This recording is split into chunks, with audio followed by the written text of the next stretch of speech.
I don't know if it's the early hour or if you're just genuinely working better for the moment, but it's loading. It's loading faster.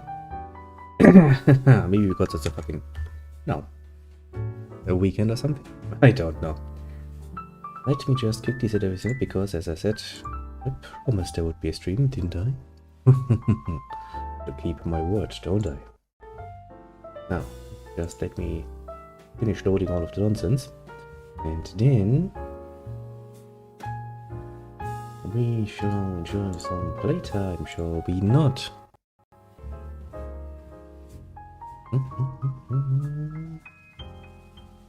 Now just let me quickly get into all of the nonsense. Yeah, here. Yes, you're loading. Very good. A bit of coffee. Yeah. Bit of a funny little story, but I always think that the colder the mornings, the more tasty the first bit of coffee actually is. Oh, that's the wrong one. That's the right one. Then we have you. Let's finish loading the other one too, so I can actually be sure everything is working. It looks good. Now we change around like this and like this. And we're gonna play The Missing, The Fallen, The Not Present Pillars of Eternity stream. That should have happened yesterday, but I was out far too late because, well, once we started moving the icebox and start getting a new one in, not only was that a big breaking activity,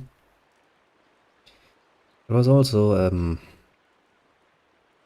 very good opportunity to get some cleaning done, so I kind of decided to do that too, because, you know, there is some end of year inventory stuff that you need to do, you know, for the, obligated by law to do it. And so usually we used it also to clean up, because, you know, we have to do that outside of opening hours anyway. And so it's a lot of work, let's just say. And well, as such, we have kind of, you know, decided to get a bit of that done already, so we don't have to do everything at once, because that is a pain in the ass. But enough of that nonsense now. I got back home very late, got into bed and, you know, woke up a while ago. Like half an hour, so I had enough time to prepare this. Well then, explanations. What have we done the last time? We... well, basically did all of the side activities we could in the White March. In the newest part of the White Marches, that is, and we finished everything so far. We have the usual suspects left. As far as I'm aware, you can only finish this side quest, run this side quest once you have the Council of Stars done. Yeah, the Master Below is a dragon that is giving me trouble, to put it mildly.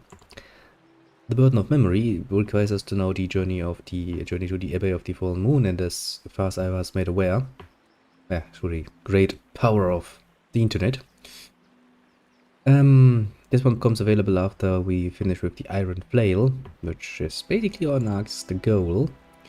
This too, in this better half, as a side quest, includes a dragon that I'm not too comfortable with tangling with. More so because he has a lot of heads that are pain in the ass, and that is putting it mildly. This one I kinda wanna talk to Helia beforehand, before I go in there and murder things. You know, just to know. And while I was loading this up, I talked to Zawa again to find out if he has a side quest, because he's supposed to have one, and he gave me one. Travel to Whitestone Hollow, which is what we're going to do first then. And from there we're going to travel to that Ritzarin fortress, shall we not? Now my hope is that I can finish his quest in the Whitestone Hollow and basically get rid of him. He's a funny character, and that is all nice and dandy, but I dislike the monk class. I'm usually not a fan of the monk class, and this system doesn't make the monk class any more attractive to me. The whole rune system is not my cup of tea. Which is a very apt statement, because I'm actually not that much of a fan of tea. Let the Brits say what they want about tea. I prefer my coffee.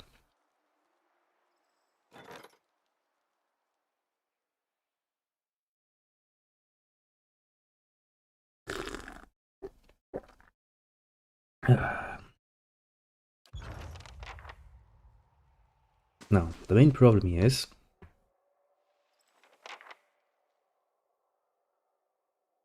There is a spirit lion there, just ahead. Can you see it, Watcher? No. Zawa's white-pupiled eyes track the movement of some unseen The animal. lion was the symbol of my master, Ishipilo. This is a sign. Ooh. Has he come here at last to teach me what he would not in life? To be the Anitle? Which is basically, the chieftain of his people. The Anitle This reminds is me. an Alpazca warrior who has ascended from the snares of the material world. He cannot be beaten. Oh, so you claim. It was Ishipilo's greatest secret. Even on his dying day, he refused to pass it on to me. If he had taught me, I would have been able to protect the Takan. We would never have been conquered. Well, what do you propose we do then? I have some herbs prepared, malcachoa, plus some things I've been saving. We should eat them so we can meet with the lion in its world. Okay, what you're saying here, my friend, is you want us to take drugs to get really, really high to chase, potentially naked through the snow, a spirit animal. Okay. It would be my honor if you would come with me on this journey. A watcher may see things that I cannot. Very well. Well, looks to the rest of the party. That goes for everyone. I would welcome the presence of friends. He pours a scattering of leaves and mushrooms into a cup tent and holds them out for the others to inspect. I'll try anything once. Bunch of times if it's good. Simple-minded, I like it. Can't believe you've been holding out on me this long. Yes, of course. There are simpler ways to understand the world, monk. A single stroke of my staff would do, but very well. This ain't fair. True enough, you can't actually take them. Are you ready? Yes, let's begin. Zawa distributes his mix of herbs, keeping a generous amount for himself, of course. The plants give off a variety of strong, conflicting odors, some sweet, some acrid, and at least one that uses immediate sneezing. Their appearance are largely unfamiliar to you. You drop a handful of the mixture into your mouth and chew. Taste is dull and earthly at first, but within moments of chewing, it becomes powerfully sour, then sweet like nectar, and then it begins to take on a new character that's unlike anything you've ever eaten before. Your vision swims, and you see the world in a different, more vibrant spectrum. Warlocks takes one look at your expression and laughs. You are ready.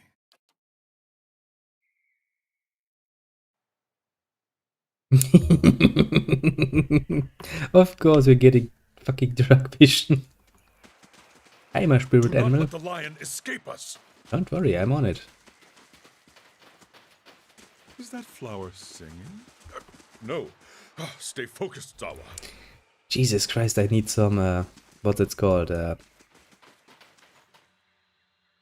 I need some fitting music for this, honestly. Wait, maybe I can actually get some while we're at it.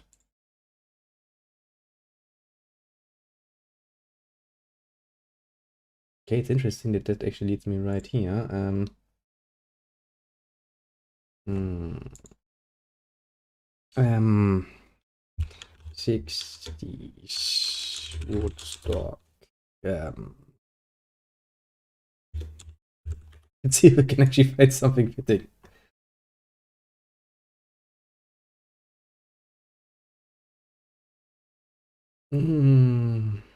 Well, certainly it doesn't seem like it. That's kinda bad. Well, what can you do? My own spirit hovers back and forth, agitated, muttering. I can learn from them, from the mistakes. Their failures have revealed the past to me, and I am very close. Spirit points to a scattered collection of maimed and contorted bodies, distributed around a stone pedestal. Something odd registers in your mind about the corpses, then the realization dawns. They all appear to belong to the same person.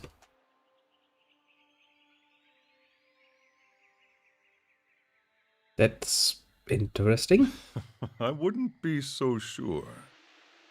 What are you getting close to? On that pedestal you see before you, The one with the bodies. Shift rotation ripples over the spirit. Yes, the one with the bodies. As I was saying, on that pedestal you see before you, I placed a gem for safekeeping. You have never seen such a perfect gem. I regretted leaving it behind almost immediately. It has been my every waking thought ever since. So why do you want it? It is all I have left of something that was important to me. Okay. Very important, by the look of it. Well, I might be able to get it for you. The spirit seems to consider this. Wisp of essence dart in and out of its shape, like bolts of electricity. That would be most welcome. Maybe watch and catch it once. Maybe pick up some pointers. I will imagine that this is not going to work well. What is this that so many have died to approach it? Ah, traps. Right here.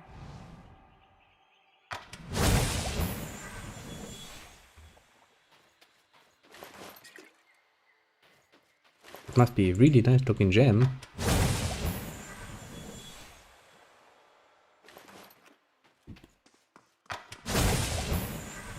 Well, all your little traps were nice and dandy, but they did not stop me from approaching. Really would need some nice psychedelic music here going like wong, wong, wong. Okay, most of us are fucking immune against poison anyway.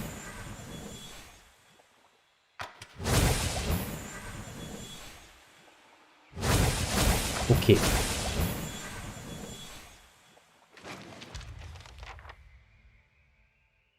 Let's actually wait until her health has recovered a bit, because she has taken quite a bit of a blow.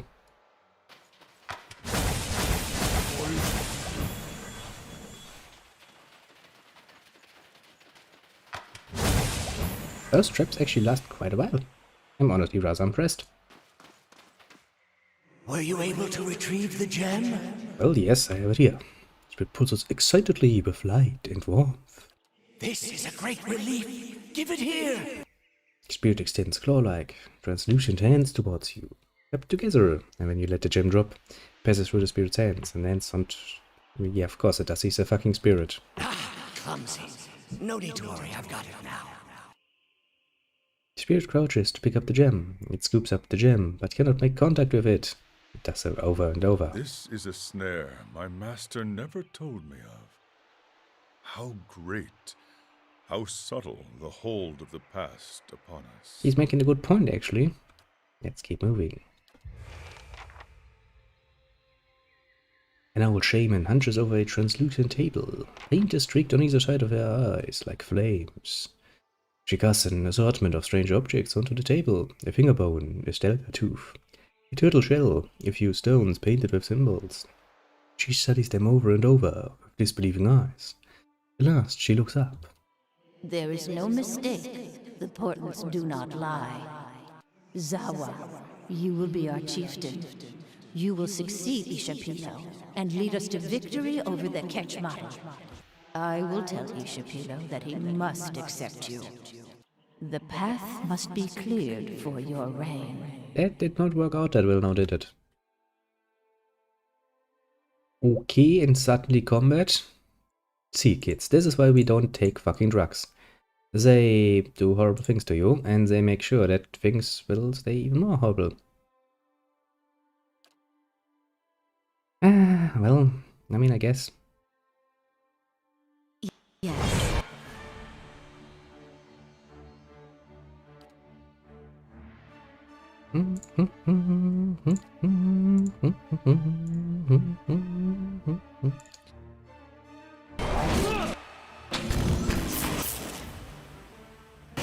But yes, this is making a seriously good point for why you should not take bloody fucking drugs. Very good point even, I would say. Okay, let's not tornado our own friends. I think they would maybe... just maybe take a bit of an affront to that. You know. Smallest possible affront imaginable, yes, but still.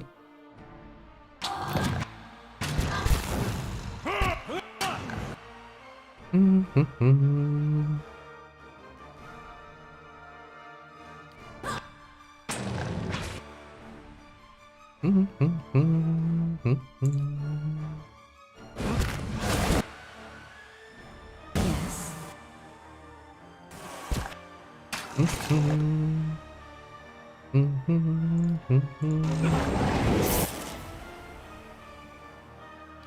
Always nice to come back and play a bit of this. But yeah, to repeat that point, yeah, as yesterday, that would not have worked out. In any way, shape or form.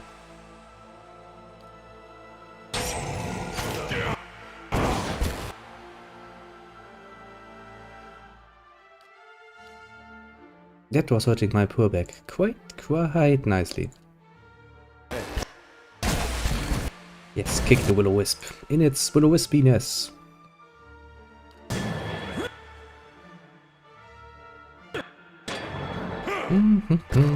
I don't know how we're doing this, but yeah, don't take drugs. Very important lesson here.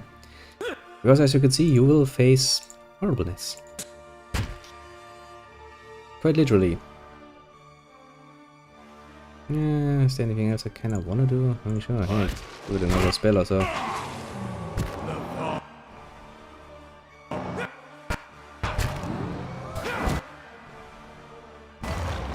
Okay, off the spore, because, well, important.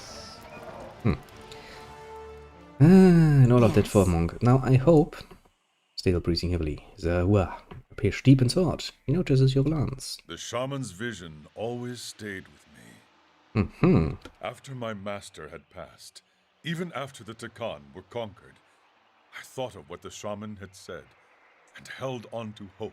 I mean, she was kinda wrong, wasn't she? But I wonder if it did not also make me proud and foolhardy. If I ignored my own defeat because I did not believe it possible. Well, the Takan haven't defeated yet. You're still here. Zawa has done his people no favors as chieftain, and the Quetzalcoatl would mock your words. Well, they might, but they're not here now, are they? What you say is true, nevertheless. See? No, I'm a good person. I shall. Now then, let us once again move around in this nice little, absolutely not drug-induced stupor. Ah, yeah, camping supplies. Of course I can't take those. The problem is, I quite literally don't know where else to go. We're basically still chasing the spirit line, but where the fuck is the spirit line? I mean, he kinda moved away. I just hope that we don't meet any people out here, because they will probably ask some questions like, what the fuck are you doing, hero? Nothing, I just consumed some, you know, mushrooms and herbs, and now I'm on a very heroic journey, aren't I? Oh, have we returned to normal land? Okay. Apparently my drug use is only limited to a very specific area. That is good to know. It's gonna make this a lot easier. Also, it is the, well, somewhat promised Saturday, so there will actually be 2 streams then, namely this one, which is, to be fair and honest with you, the yesterday. Did you see where it went? Yeah, it's standing just there. Floating musical, but you feel no breeze upon your skin. Small fish start between the stones. Little flickers of color there. Gone again. Ah, happy day for drugs. A haggard man. Let's talk to this creature and see what it has to offer. This man's face is weather-beaten and his eyes are sunken deep into his skull. His body is scarcely more than a string of bones. He speaks with great effort, his voice dry and grainy.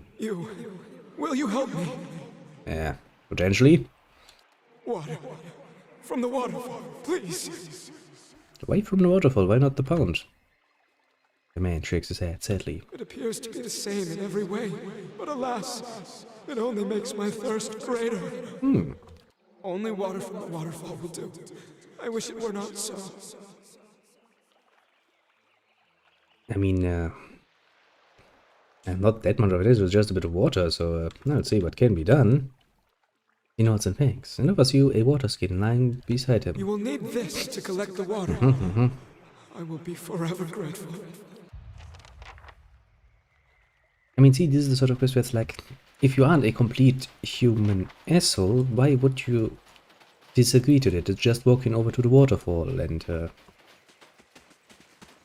I mean, it's not that much of an extra work, now is it? Basically just once around the pound. Water flows from a pool at your feet upwards. Okay. Onto the rocks above, as though time itself were flowing in reverse.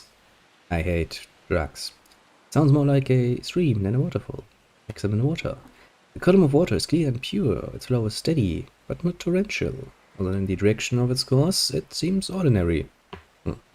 Gather some water in your water skin. You place the skin in the water and invert it, filling it steadily. Almost immediately, the water around your hand begins to roil and hiss. You feel an excruciating burning pain as the water begins to eat away at the skin of your fingers.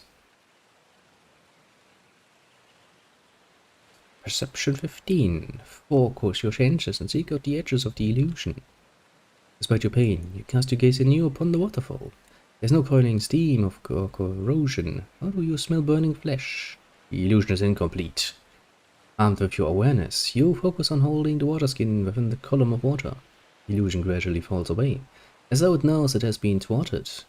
The pain dulls, then fades outright. The ghastly apparition of your mangled hand fades as well, replaced with a hale and healthy appendage.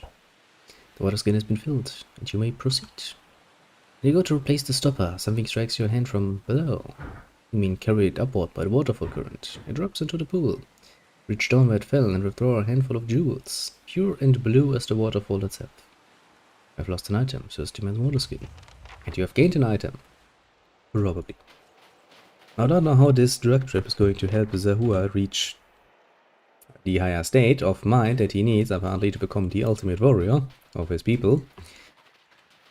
But you know, considering that in our very own world we had, you know, stuff like the Aztecs who believed that, you know, murdering people and eating their innards can give you strength, I have no question whatsoever about this method. I think it's very legit. I do love it. Sometimes I'm just reading up about what have humans done in the past to each other to reach greater heights. It is unbelievable. Unbelievable cruelty. Without any thought whatsoever. Have you had any success? Well, yeah. We were able to capture some water. Yes, yes. Wonderful! I've waited so long. You gave me XP for that. I'm happy about that. His fingers tremble with excitement as he closes his hand around the stopper and slowly twists it. The stopper comes free, and suddenly it flies from his hands, propelled by a violent burst of steam. Oh no. Oh. He opens the water skin, holding it above his lips, but not a single droplet falls. He shakes it, twists it, squeezes it, all to no avail. The water is gone. Given his history, I am surprised he had not foreseen this possibility. He longs not for the water, but for the experience of first tasting it. He is bound for disappointment. Oh yeah. That is actually something that you can put into a bit more of a wider reason. The whole idea of nostalgia and the like, for example, often comes back to this trying to get back to the feeling of feeling it the first time, experiencing it the first time. It's of course not something you can actually achieve, and so some sort of disappointment will always come along, because it will never be as good as the first time. Sad as that is. His suffering is very pretty, yet it feels empty. What value does it have if he refuses to learn from it? Well, he just likes to suffer, maybe. Can he not see that he seeks something that can never be recovered?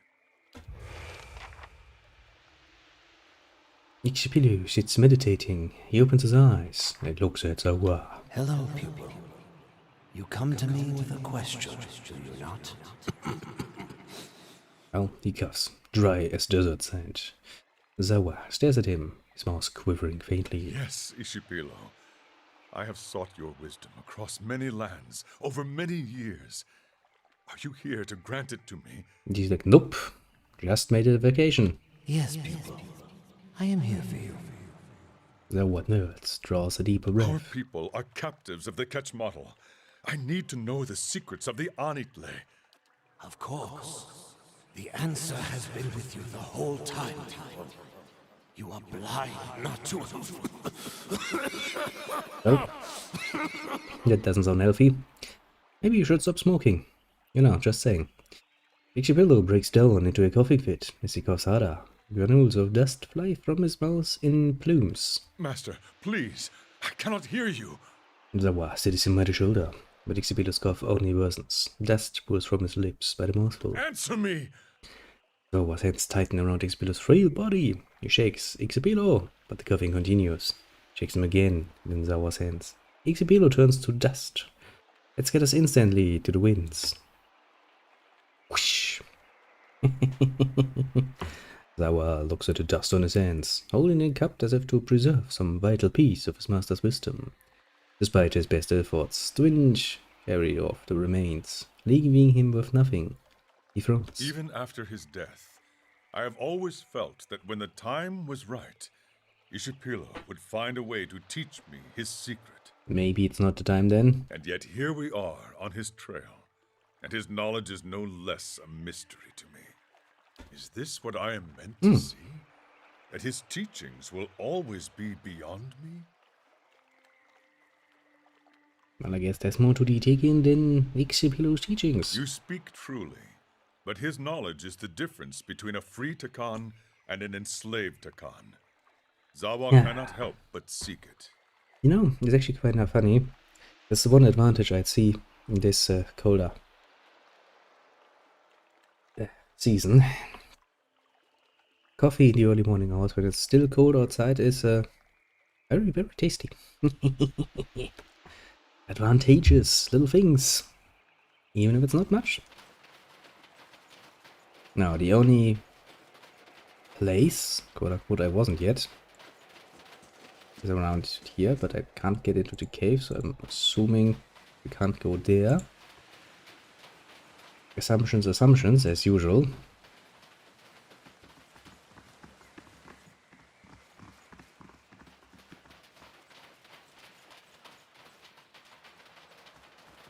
Which then begs the question, where's everything else?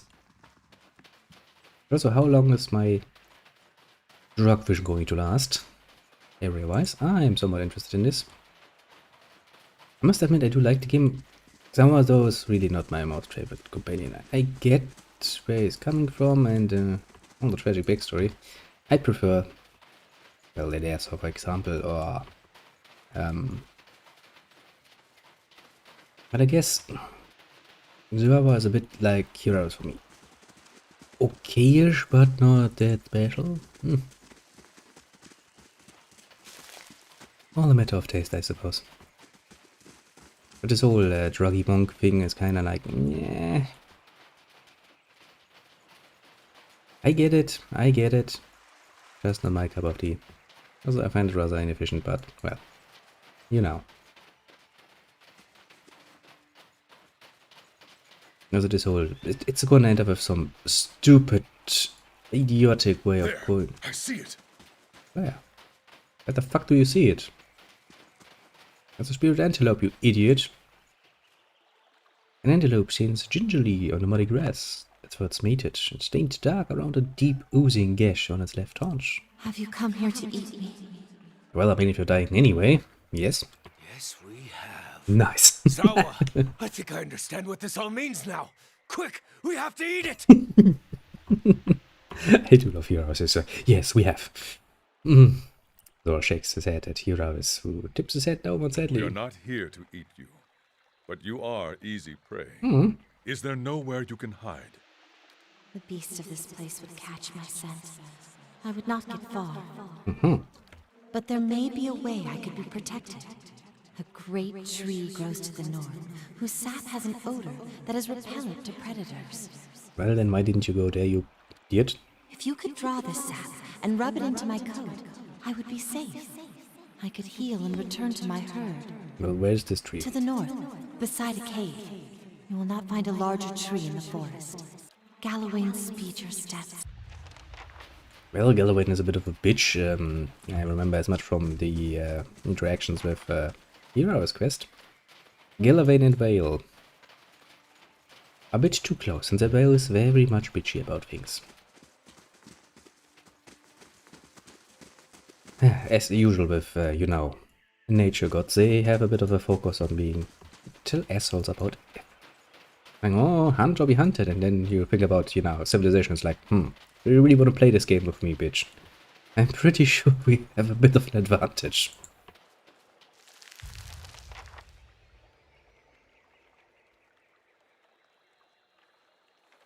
I don't know why you loaded their game.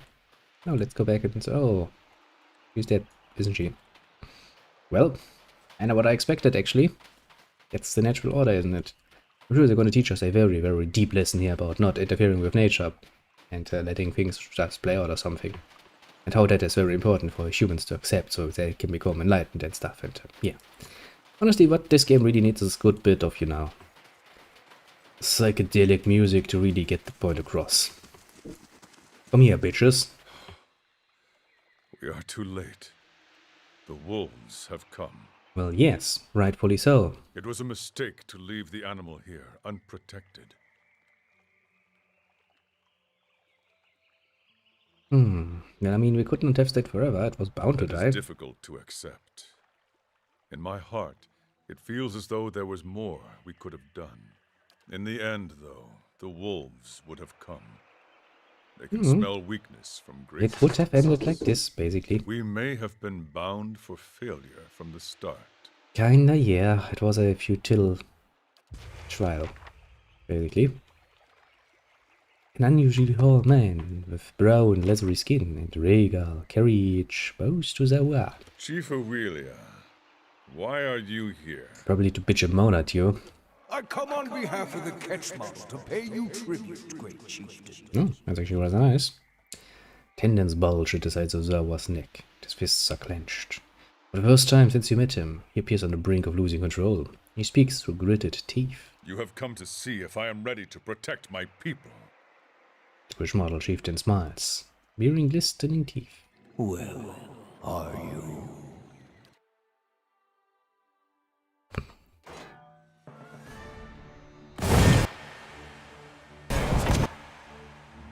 And the answer, my friends, is yes, he is most definitively ready. As ready as can be, basically.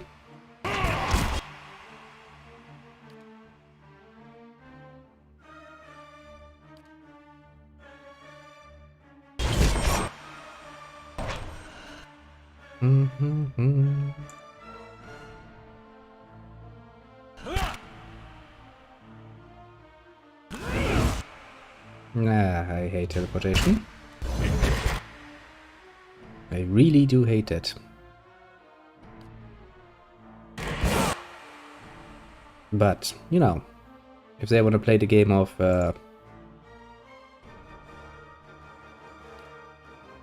who can make sure that the other one stays paralyzed, we can play this game too. We're pretty good at it, actually speaking.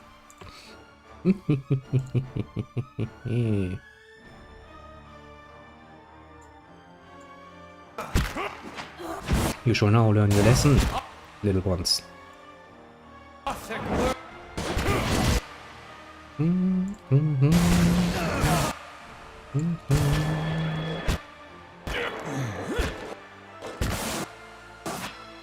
Boop. Just turned him into little, you know, bits. I'm here. Zawa contemplates the body of his enemy. When the Ketch model chieftain saw me, he knew I was not prepared to resist him. If I had been more convincing, I have always believed they would not have attacked. Well, hard to say, isn't it? Well, no, they'd have come for you sooner or later. Zawa sees this now. This was the life of the Takan. We lived knowing that one day the wolves would come. Indeed, this is the fate of weaker people in a wilder time. They tend to get conquered, and honestly, the people that have conquered you are not really treating you that badly. I mean, sure, the men get enslaved and the wives are taken women, but yeah, the legacy of your people kinda remains in some fashion. And finally, the day came when we were wounded and could not escape them. Zawa shakes his head and smiles bitterly. I have been caught in a snare, worrying over things that could not be changed. These visions shame me with their truths. Ishipilo never warned me of this, but I should have seen it sooner. I love when people are like, I should have seen it. Yeah, hindsight is always 2020, you idiot. If we could have foreseen every bloody thing that has happened, ever, that would we regret then in the future, a lot of things wouldn't even have happened. I have become a slave to knowledge I will never learn. I have denied all my failures. Yet, I feel no different, no freer than I was. There is something I am missing. See, he's basically Even the now. proto-emo. He's like, I'm going to cut myself some more, and I'm going to continue to bitch and moan like a... quite literally a little bitch about it. Fuck's sake, Zawa, if you could stop focusing about your fucking knowledge-seeking journey and instead, you know, actually do something, maybe knowledge would come.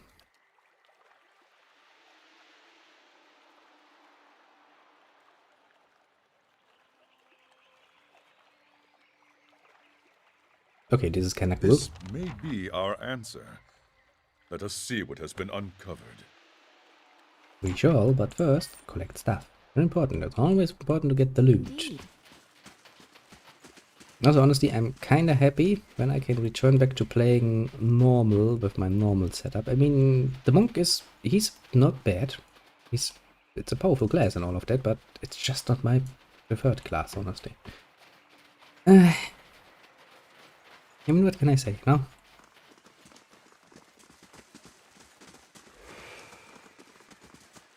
You must come with me at once. Zawa, you should not be here. If you are caught, they will execute you, and they will not fail twice. I do not care about my life, Namaltia. I come to liberate the Takan. We will unite and revolt. And who will you unite? Our men are dead or broken. Their labors were too cruel. Well, shit. Our women are mothers to catch model children now. The Takan live only in your mind. Well, shit. There you have your truth. What was that about? Argument Zawa had with someone once. That is not an argument, that is somebody telling you how it is, and, well... Nothing came of it. It did really Some happen. years ago, Zawa considered that he might never learn Ishipilo's secret, but he had vowed to return to his people. And so he did. He journeyed to catch model, and while their warriors were off raiding, he spoke to the surviving Takan he found there. Well, they became, I guess, used to the situation and died where they couldn't. She was a Nalpazca warrior, eldest daughter of the shaman. She would have been, the wife of the Takan chieftain, if the Takan had not fallen. Well, you never told me that you had a alliance? Something like this, basically. Promised partner in the future? I mean, I don't know which word you would be using your language for that. Bones. Zawa seems unable to meet your gaze. Zawa has never spoken of it to anyone.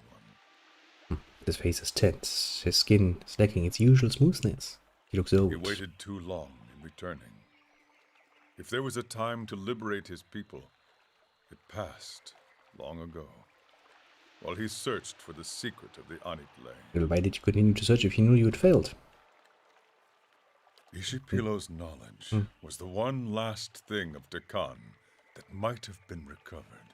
Well, but at least you do know to some degree that your people are, well, not completely dead, but turned into something else. But I see now that I was caught in a snare.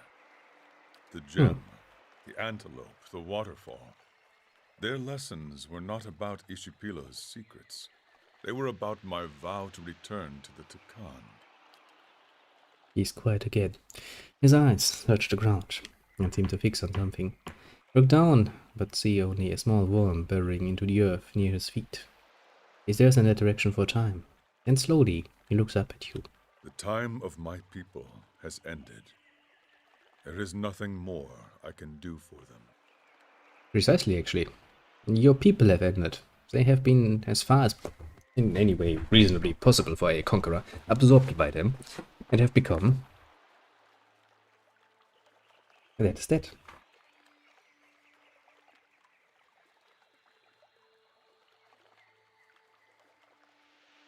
Well, the Tikan lived at the time and made their mark on the world. They need nothing more from They you. were a great and inspiring people. Mm. It was a gift to have been one of them, to learn from them and walk among them. And see, this is a very, very, very major way of dealing with the situation that no actual human being would ever consider. We are far too petty as a being to be so major about it. We would bitch him out for fucking centuries about stuff like this. Which is why I'm trying to actually change his course. Zawa looks around and smiles flatly. A dream fades around us. I believe it is time to return. Brilliant colors around you seem too dull. Shifting objects settle into their true forms. Zawa appears the same as he always has. The same shredded skin, the same fluid posture. Only the look in his eyes has changed.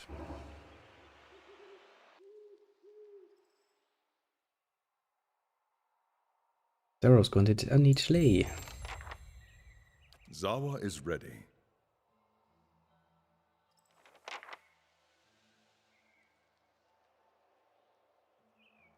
Standard ability.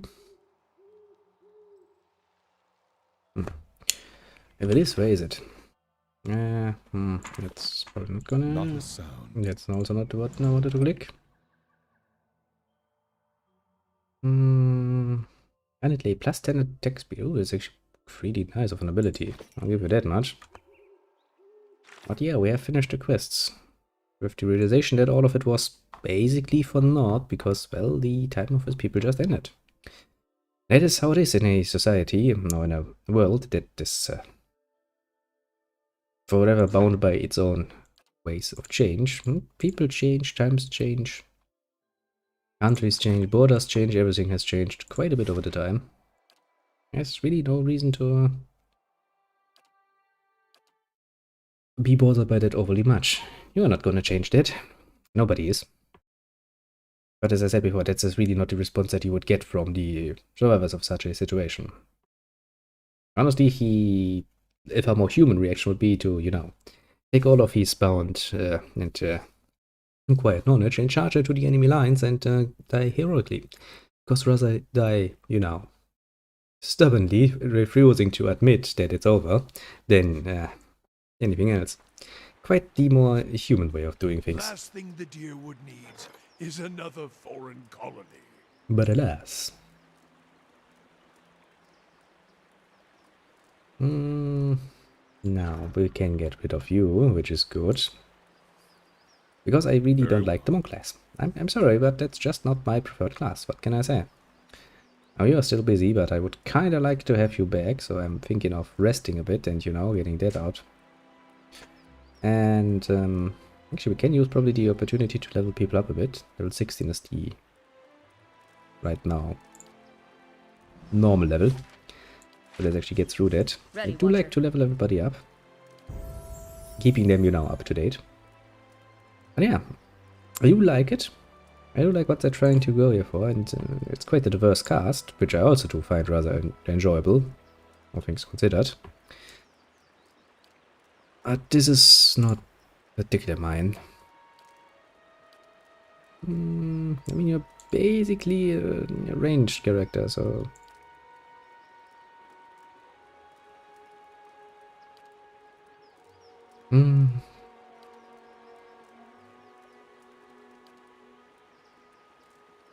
Penetrating shot is probably not a bad idea, actually. But I think interrupting blows actually works with ranged attacks too. Attacks in many 15 defense, 50 against targets affected by damage over time, arrow sense, 50 friction against ranged attacks.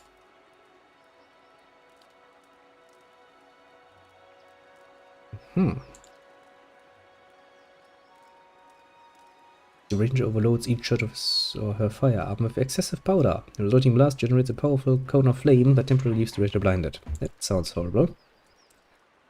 Knocked out, the partner suffers the normal effects of Bounded Grief, but becomes filled with focus range for a short duration, while the focused again speed movement and do additional damage. That sounds useful because, well, to put it simply, the Ranger class is not bad, but they do kind of suffer from Farewell.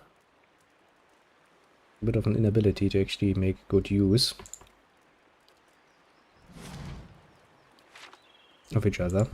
It's really hard to balance that, I get that, but still, you know, kinda annoying. Just kinda. Now then, Mr. Lawmaster. Gains a bonus to dual defense to charm, confused, dominated. That's cool. Provides barrier soaks damage against short other allies, damage inflicted endurance. That's kinda nice.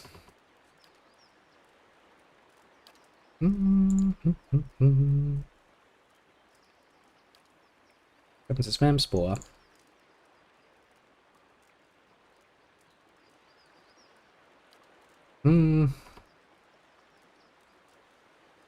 I'll take it. What can I say? Storm damage I do like. And I think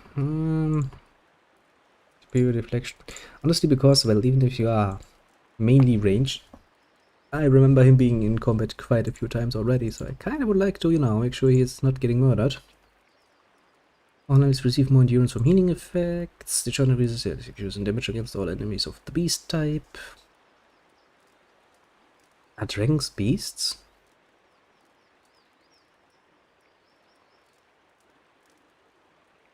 I will assume so. For once. Enchanter summons a collection of ancient weapons to attack his or foes. Disgusting aggression causes victims' bodies and souls to rapidly dissolve, doing raw damage to enemies caught in its path. Let's take a few more summons. I do like to have the stronger ones available. Also, technically speaking, just having summons is not really a bad thing. Then weekend, where is the... I guess you don't have the other one anymore. Okay, so take this one. It's the last one. Safe travels. Then we have little Pelagina.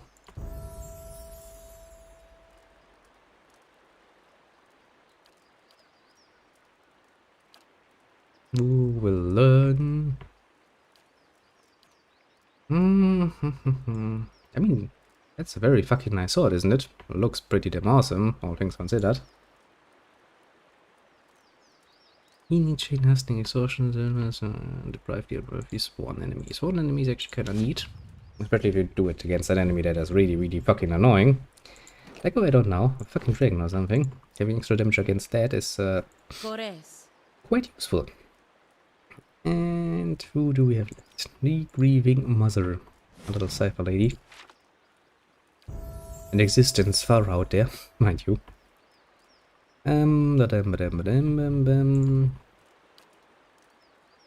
Reaping Knives. The cipher uses Nana's sound to create blades of pure energy that emerge from both ends. The blades do raw damage and generate focus for the cipher who created them. Well. These are the last two spells we can get up there. I'll take them.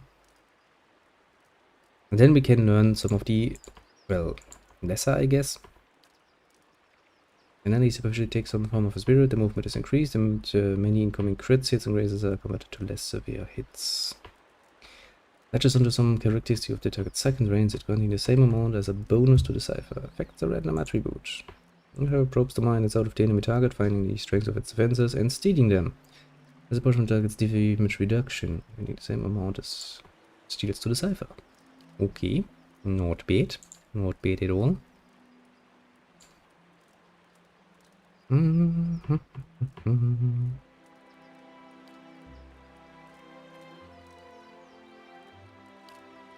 Let's take them into the fortress. Oh, nice and dandy. Now then, for how long? 1 day, 23 hours. It's actually a while. Give me 1 second, I need to stop this thing from going.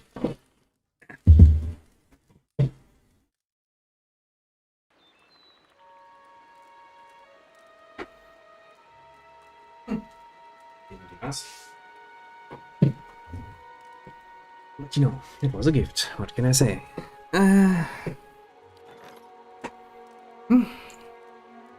How much longer? Okay, 1 day, 15 hours. It's probably gonna be more efficient if I just travel. Like this. 1 time to Stalwart, 1 time back. And we can get Alof back. And the Abbey is the next one I kinda wanna get my hands on. But apparently for that we need to go to the Iron Flail. Now, I will try to do it, Spady will travel back and then I will pick up the Pirate Lady.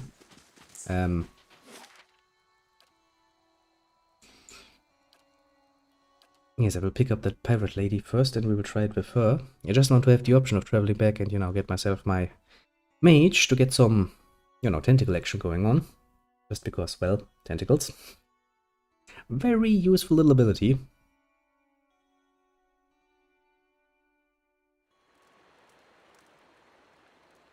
So, you I will wait in the place of your strength. in... Not as beautiful as the Anguithan ruins near my home, but your fortress is impressive in its own little way. I'm here. Yes? You'd be surprised just how special it is. And now we shall go. The Iron Flail Fort. Why, you might wonder? Well, mostly because we don't really have a choice. This is where we need to go. Find out what the fuck the Red Serals are up to. And if they can be, you know, I guess argued with, I suppose.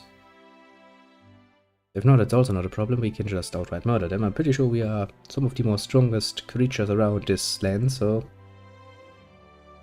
You know.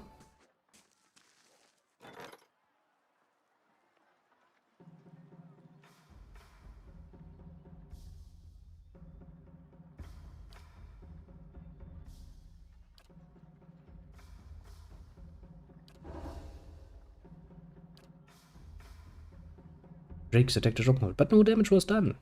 Nice. That is precisely what we wanted to hear. Now then, exploration. Exploration it is. There's a new map, we shall explore it. Charge! Well, we found enemies already. That was fast.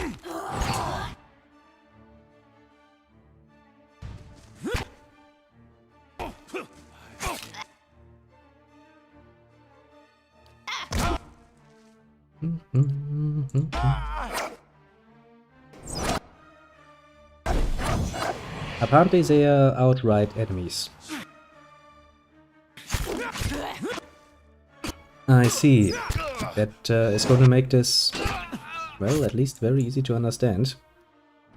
Search Defiance, now I need to remember how to play a Barbarian, apparently. Regetting a large amount of humans, yell, fighting enemies in the area, blow. Yes, blow him. Okay, that sounded kinda wrong. I shall admit. But you know, you get the point. So the fact that you actually managed to, you know, push back a Stelgar, a full-grown on 2 feet, is actually somewhat impressive. I'll give you that, little soldier. You did a good job there. Not good enough, mind you, but I guess you tried. Indeed. It's gonna count for something. But yeah, apparently we're getting attacked on sight. It's gonna make diplomacy a bit harder. I'm just going to point that out.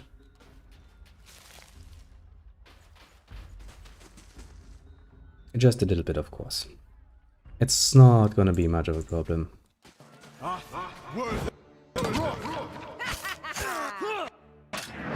He's like, I'm a warlock, I'm gonna cast a spell now, and I'm like, no. No, you're not. You're gonna turn into little giblets. Get used to it, bitch. But see, this is what I mean.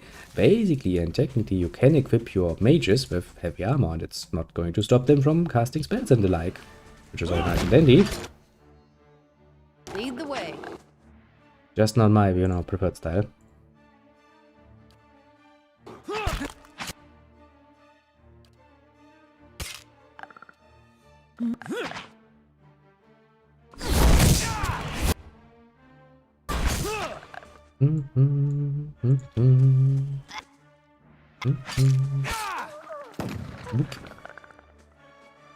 Destroyed. Yes? Right, literally.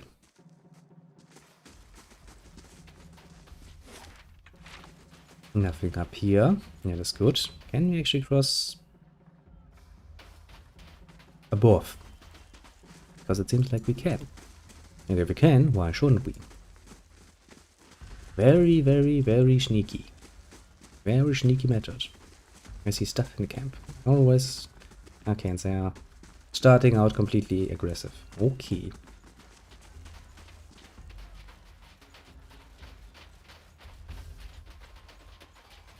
That basically means there is, Here,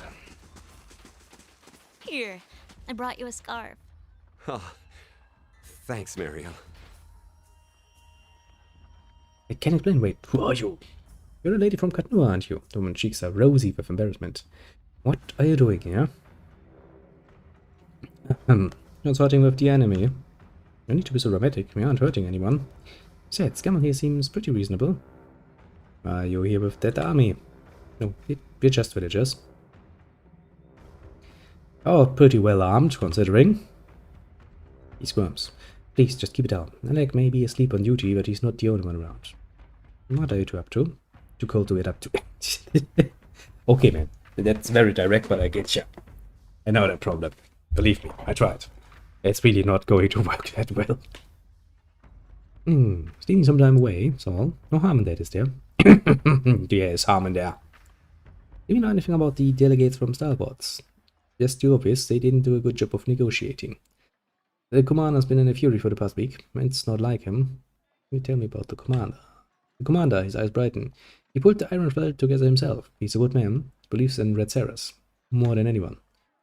He gave us a pride back, told us to keep faith. Sometimes I think the vigilance speaks through him. Careful, you go on for hours if you let him. I need to speak to the commander. Can't help you. And I don't just mean that they string me up for it. Come before the delegates arrived, you might have had a chance. As it is, it looks like we're in for a fight. The commander's not taking any risk. I'm not supposed to be out here. Like 3 of us, right? Yeah. Take care. No, where were we? Well, at least into no physical activities, I suppose. Well, could be kinda hard doing it in the fucking cold snow. I get the idea. You gotta see this. Like its neighbors, this gravestone holds only a hastily scratched name. Well, kinda expected that. At least to some degree. Now then, a whole camp of people to murder. I'm not against that. That looks like it could be an entrance, I'm assuming. First, more exploration. Very important, actually. Will you look at that? An enemy. Who's like, I have a rifle. Everybody else is like, well, but we have guns. Too. And we have swords. And maces. And other such horribleness.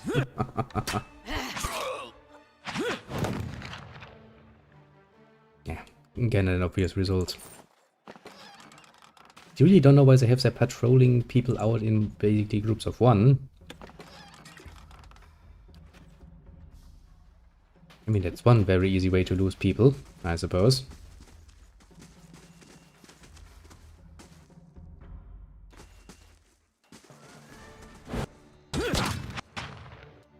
I'm here.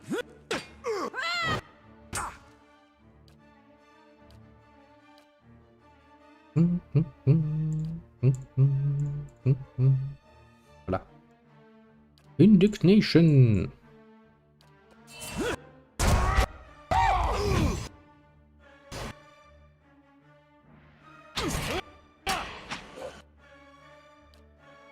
I'm here.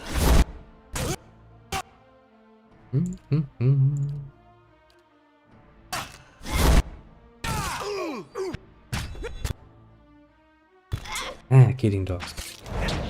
I mean, war dogs. That's actually a real concept. Basically attack dogs. Used to attack humans. Trained to do so. Very, very dangerous. Not the kind of thing you kind of want to, you know, get involved in. Tish gonna hurt.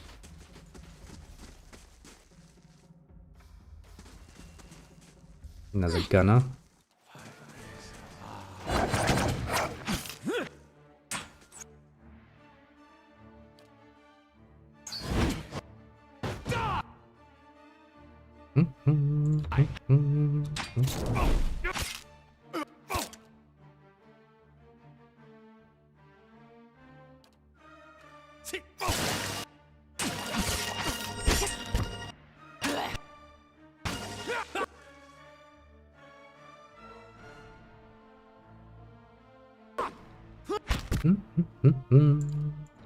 Sarcastic. Yeah, really, an uncommon hour for me to be on and doing stuff like this. Feels so much strange. Not bad though. I don't wanna, you know, remember this for the future.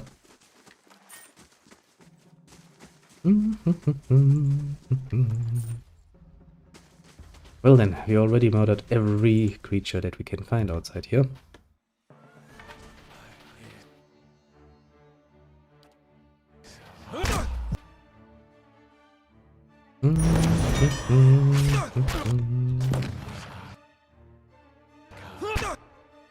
Da, da, da, da, da.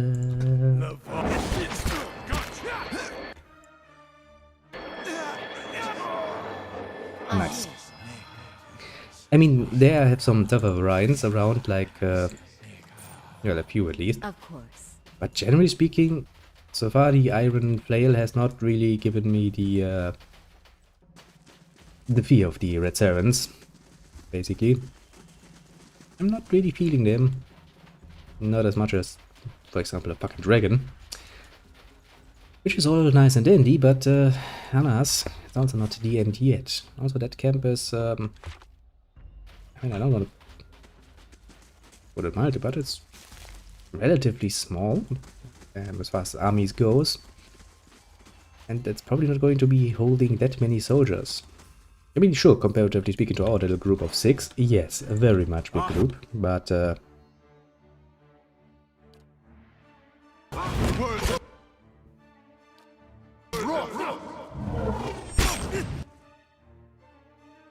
comparatively speaking to a actual army, this is more of a camp. What actually are army sizes in English? I never really considered that. Regiments and stuff like this? Yeah, I'm sure. Indeed. How precisely are they ordered? I wonder. After all, we're talking about the fucking English language, which, you know, counts like millions and then billions. And then trillions. You know. Which would be easy and understandable if not for the German language, which there goes like Millionen, Milliarden, and then Milliarden. Really, we have the B as the third unit. Special. Very special. Soldiers rush you warily as you approach. As you're within speaking distance, one of them gestures with his pistol. It's far enough. What are you doing here? You lost. Let me to ask you the same thing. He replayed this here under the command of Adric Sendamir. You're trespassing. Why is there a fort out here? Wales, we had to take the battery once the siege engines are complete. Adric hopes to convince Starver to negotiate peaceful terms. He was wrong to trust him. Can you tell me about Adric? A good man with great hopes for Red Ceres. That's all I'll say. But why are you here? Adric has said that there will be a great battle. We're here to hold the pass and defend Red Ceres. I've seen this in a dream. I had a vision. Just what he has seen is his own concern. Adric leads us well. We don't question his orders. You have asked us more than enough questions. Go on, get out of here. I won't warn you That really again. makes me want to burn this place down. More than usual, I mean. The logs seem reasonably cut. From the size they once numbered amongst the older trees surrounding the pass. Just ahead of you, the gates to the fort remain shut fast. You spy archers moving along the tops of the watchtowers, scanning their surroundings. The chill breeze carries the scent of burning pitch. Well, we've found our first friendly people, apparently. I won't warn you again. What? Oh, for fuck's sake, you assholes.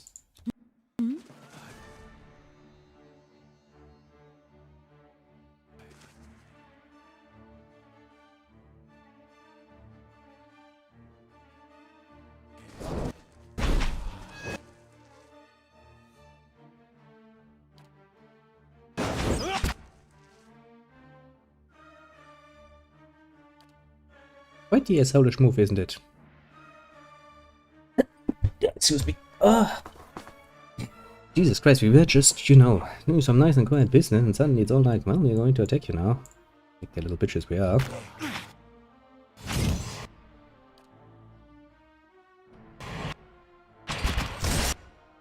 Ouch. That seems kind of painful.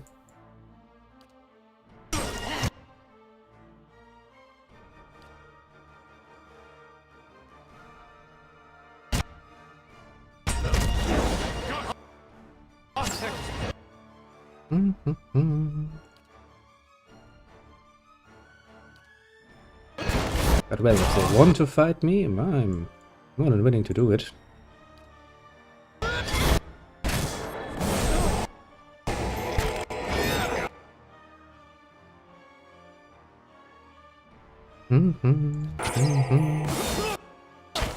Well, they've kind of proven that they're not really willing to talk overly much. They will suffer the consequence of that soonish.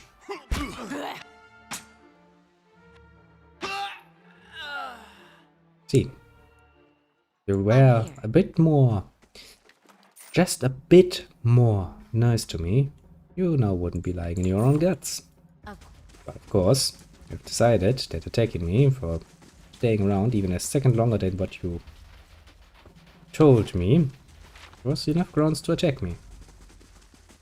I'm pretty sure if a dead body would be capable of regret, this would be probably the point where you'd be very much regretting things.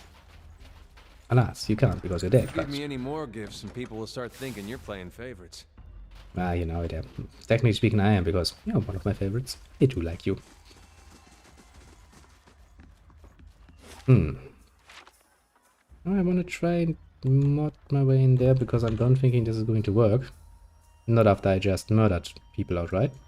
But hey, let's approach the gate. A heavy wooden gate bars entry to the fort. Armored figures skulk the periphery of the flanking towers, bearing tall longbows. It will take considerable force to stage a frontal assault upon the fort. Call down a cannon strike from Durgan's battery. Inspect the gate. Though not a permanent structure, the fort appears remarkably sturdy. These walls could easily delay an intruding force long enough for the fort's inhabitants to rally a defense. Oh.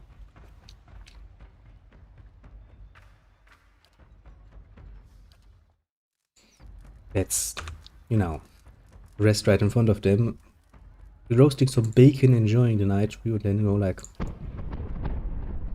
your signal given, you move away from the gates. From the direction of the battery comes a booming roar. Startled faces peer out from the fort towers.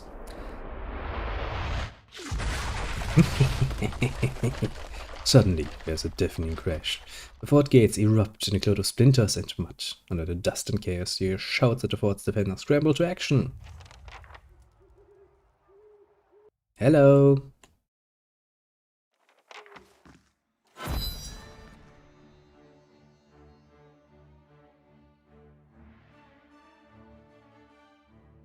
I'm here. Forward! It is I, your best friend. And the one who's going to murder you now.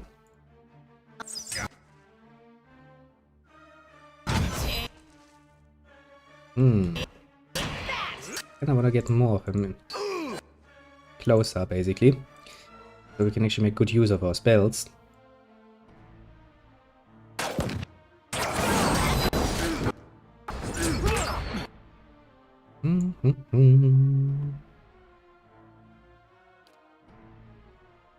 Actually, does the tornado vortex wind can launch people into the air, knock victims prone, and inflict crush damage on everyone that touches it. Okay, nobody move. At least not our companions. I don't think they kinda got the message there. Because I'm pretty sure they moved. I'm quite a bit of that.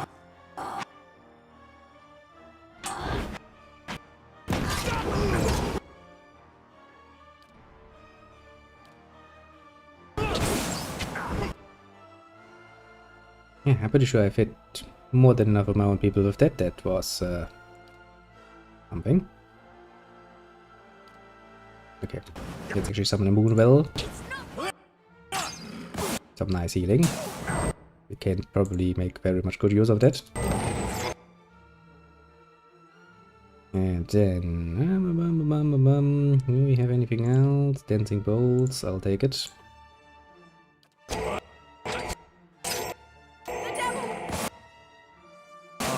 Well, the devil is down. That is indeed not good. Doesn't really matter much because we can use Resurrection.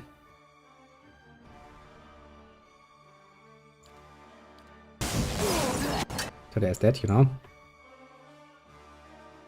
Do we have anything else for your buck? Oh, you know what? Just turn into a Stelga and do things.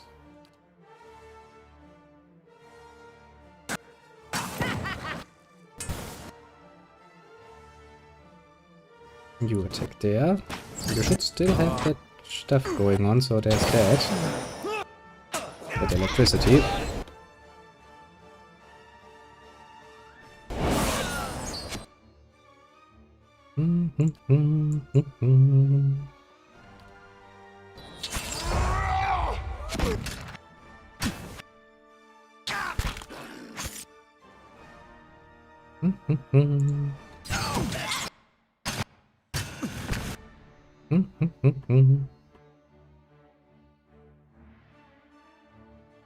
Yeah, there it is.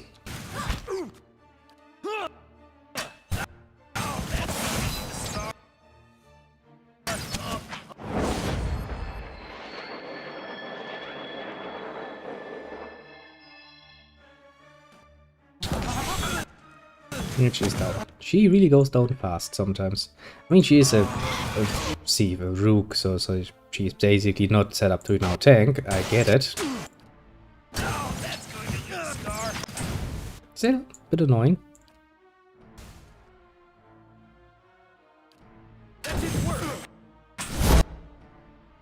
You have turned back with very unhappy timing.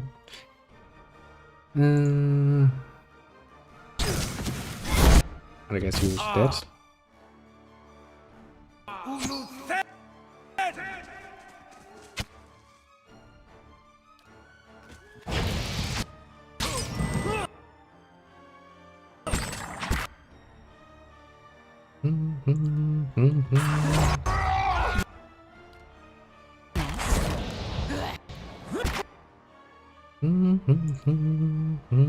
Wait. Do it. And the guy on the tower is just like, I'm just going to watch this. Thank you very much. I'm not going to get involved with that. I'm not stupid.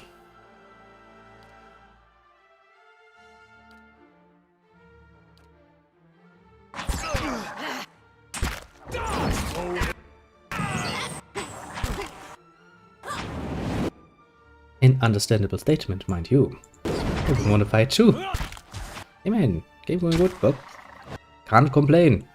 These people have been quite a bit of an annoyance, and so I decided that, you know, breaking down their front gate is probably a nice idea. They kinda took offense to that. I don't know why. Somehow we're kinda, you know, fighting a bit for our life, but apart from that, yeah. I do like this game, I will admit. It's nice. It's by no means the good old Baldur's Gate, but it has its own charm. I'll give it that very much readily.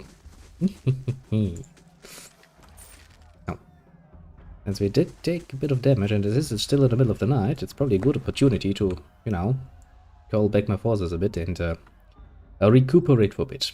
Basically, we're going to go for a nice little two-pronged attack. Or we would if we had more people, which would be a lot more reasonable for besieging a fucking structure like this, but we only have a small number, then you kinda have to make sure that everybody is in tip-top shape.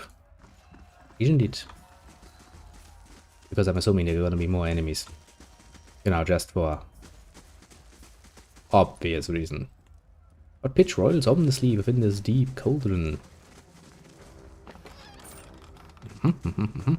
I see stuff. And can we fit through here? No. Not like this at least. Okay. Okie dokie. We shall go. How many? 2. Okay. Let's actually try to find a few of the more singular ones. Because, you know, I do like myself some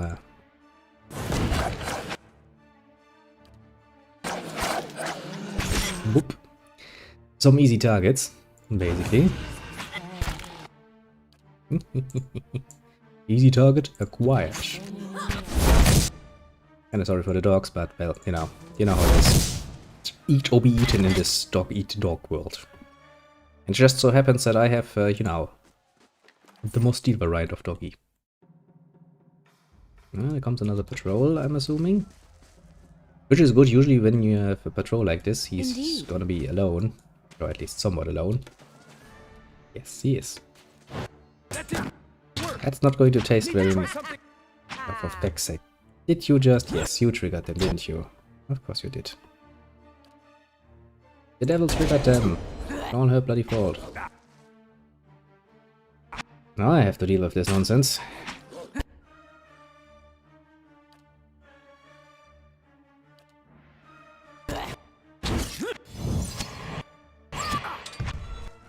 Not good. Not as I had planned it, but alas, we shall take it.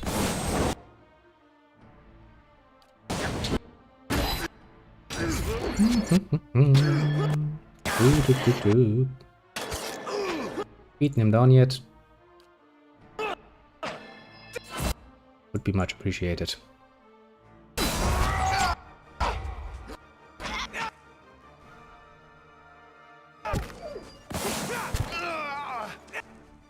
Yeah, I'm pretty sure he's gonna die horrible. For some bloody reason, archers are not too happy when they get into melee. I mean, for some mystical reason, nobody really knows why. It's like, can you believe it? And then let's first take care of that.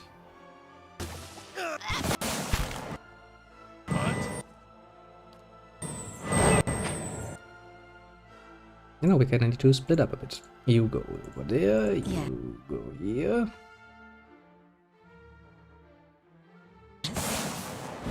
He's just gonna turn back, isn't he?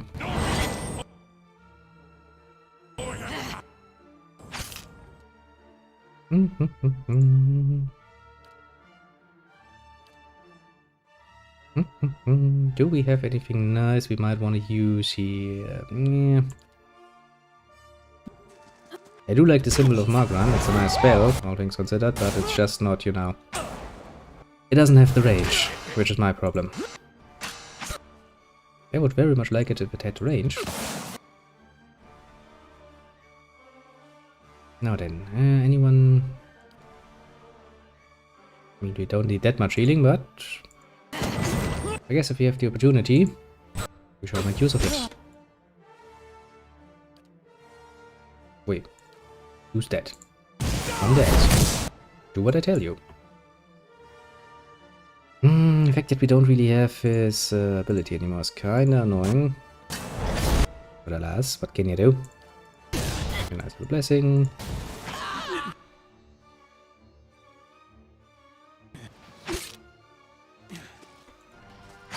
Okay, you really try to reach him like this, that's not gonna work. Mind you.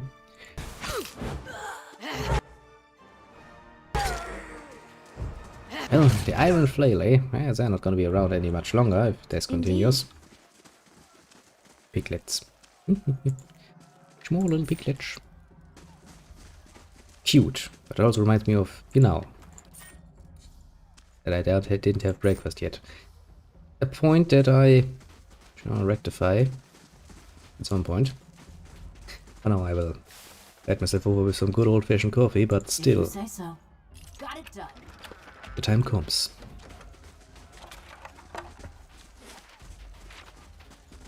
Bit of beer. Beer. No, considering that I did all of the hard labor yesterday evening, I didn't even get a fucking beer because I was so bloody fucking tired. I just came home and it was like fucking 12.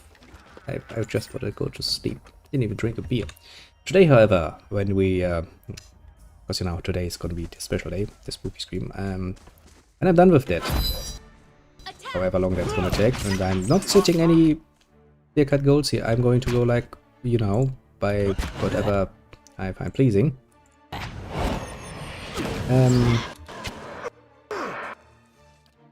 I will most definitively get myself a nice cold beer. I actually have I actually still have come on, move up. A few things in the fridge for precisely that reasoning. I prepared beforehand, because I'm smart. Very, very, very much smart.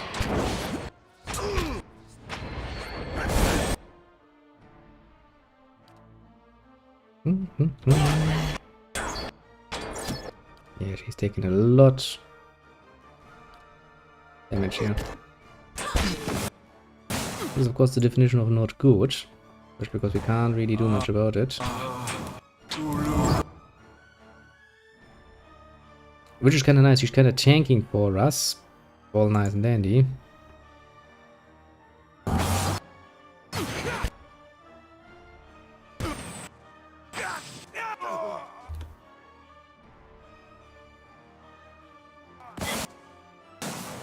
And apart from you.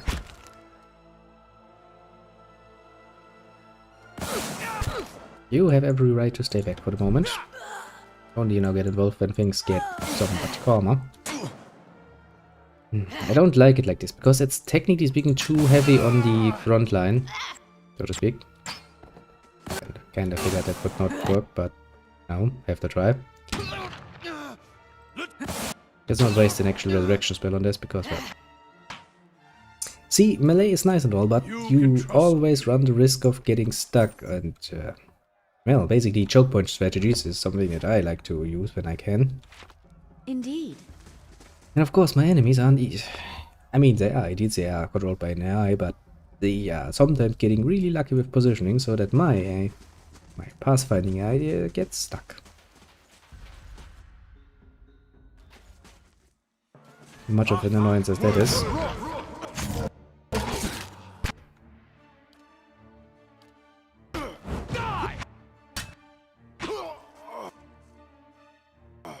Okay. Probably no reason anymore. He was getting down a lot faster than I had anticipated. He's like, it either sounds like he's dying a very peaceful death, or he's, you know, just busy grooming. We were like, yeah, fine. May to each their own. If you can take some pleasure in getting mutilated, most profoundly, that's nice and dandy. I'll applaud you.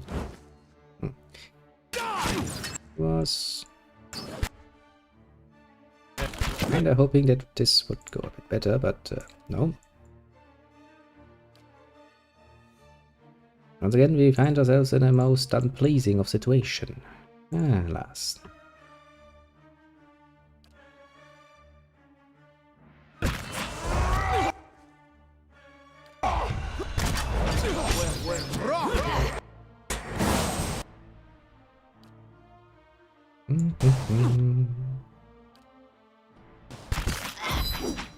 Indignation!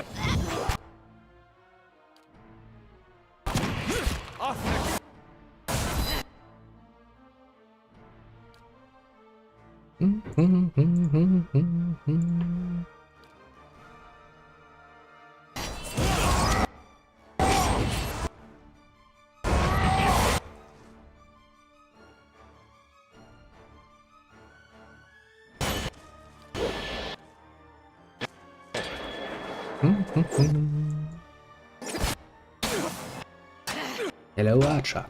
You see this nice little creature walking straight in front of you? Yeah, that one. You're gonna regret facing that one.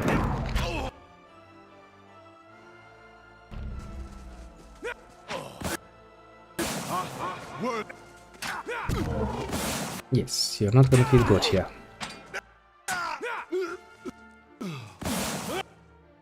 If we just draw a nice little line of murders throughout the camp.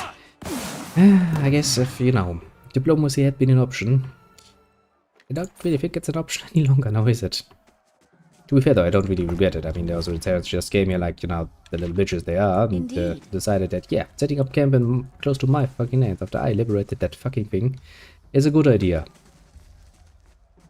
My job is to make sure they understand that that was a very, very, very, very, very poor choice. Believe me, they will learn. Romeins most brutal, if I have anything to say about it. He's like, look at me, I am well armored. I can hold my own in melee. No, you can't. You die now. I guess this is the Commandante post. So let us ignore that and continue murdering his people first. Also steal off all of his stuff, of course. I mean, you know.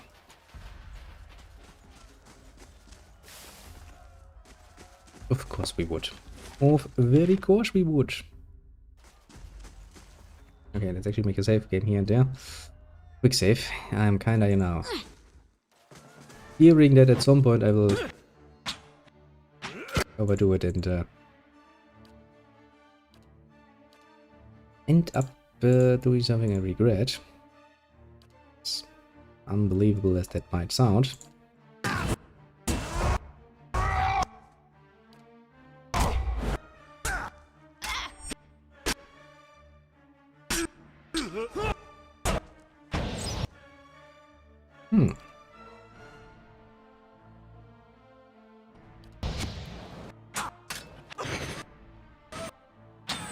There comes Evermore.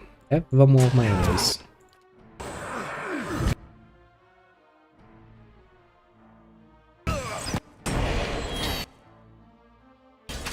Come on, we're not supposed to do this.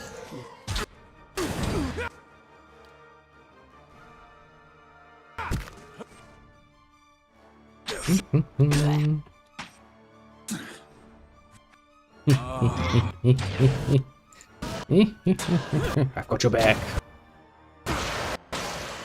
It's gonna feel horrible.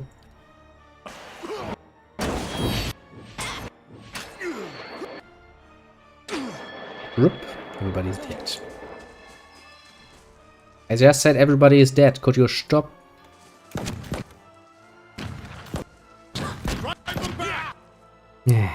Of course not. Of course, you needed to be an asshole about it and just draw him a little moment of peace and quiet here. Basically for no other reason than that you can, of course. I get it.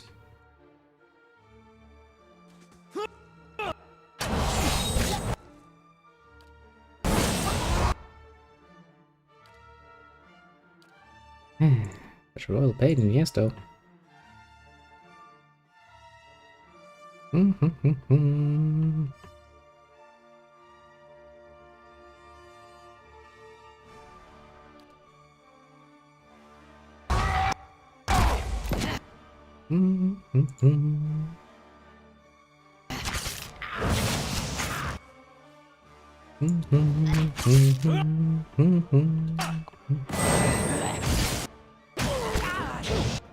Now, we have that. Yeah, the Hurricane has proven time and time again that he's a bit too good, let's just say, what he's doing.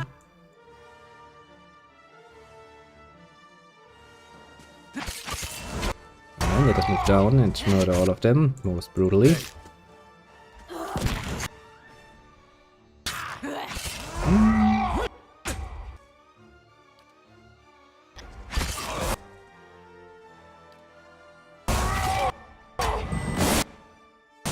Nice healing. That was a very, very, very nice heal. Going off just where we needed it, basically. Couldn't have done it better if I had planned it.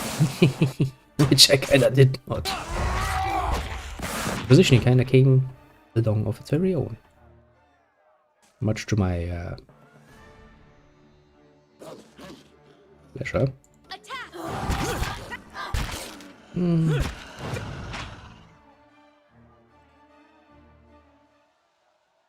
Okay, can we get a moment of peace and quiet? Thank you, game. Thank you very much. You can see the water's dark surface, not far below. I mean, they got themselves a nice little well already. And as long as you can get water, basically, you are well set up for the long run. Automatically.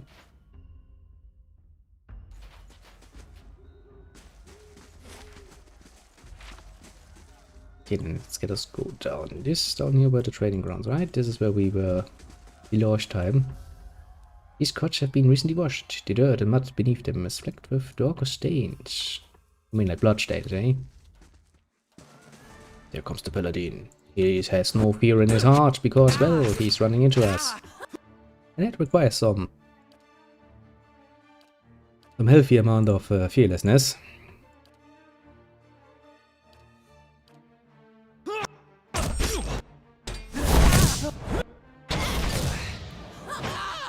Yeah, mostly because that is going to be your fate.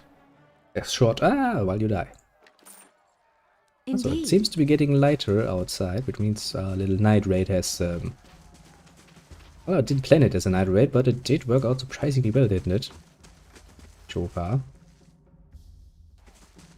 Hey, well, hey! Hey, don't do it! No, we will do it.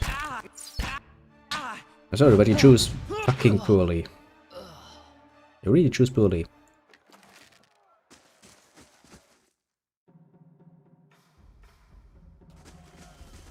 Rifleman, he's a good position. And how are we gonna do this? I mean, we can just go for the most obvious. Need to try something out. Yeah, I kind of feared this would be the case. Hey, that's the sort of positioning that makes it really hard for me to get everyone. And this is also the reason why I don't like having a bloody fucking overly melee focused front line. Bloody fucking position. I mean, he's going to die anyway, but still, you know, pain in the ass. This trebuchet is disassembled, but intact.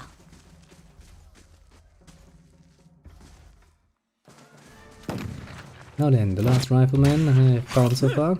With that, we should have the whole camp, apart from the commander's tent, under control. So far, so good, you could say.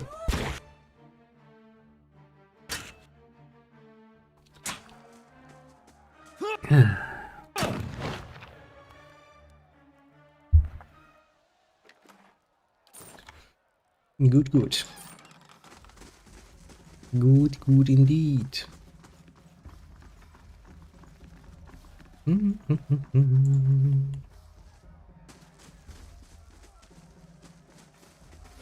Only leaves the commander's camp for us.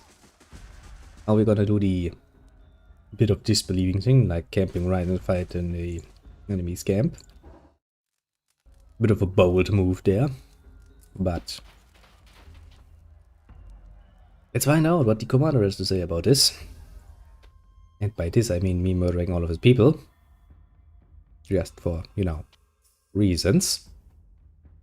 To be fair, most of those reasons are really, really fair. Because, you know, they kind of attacked me first. And they were assholes.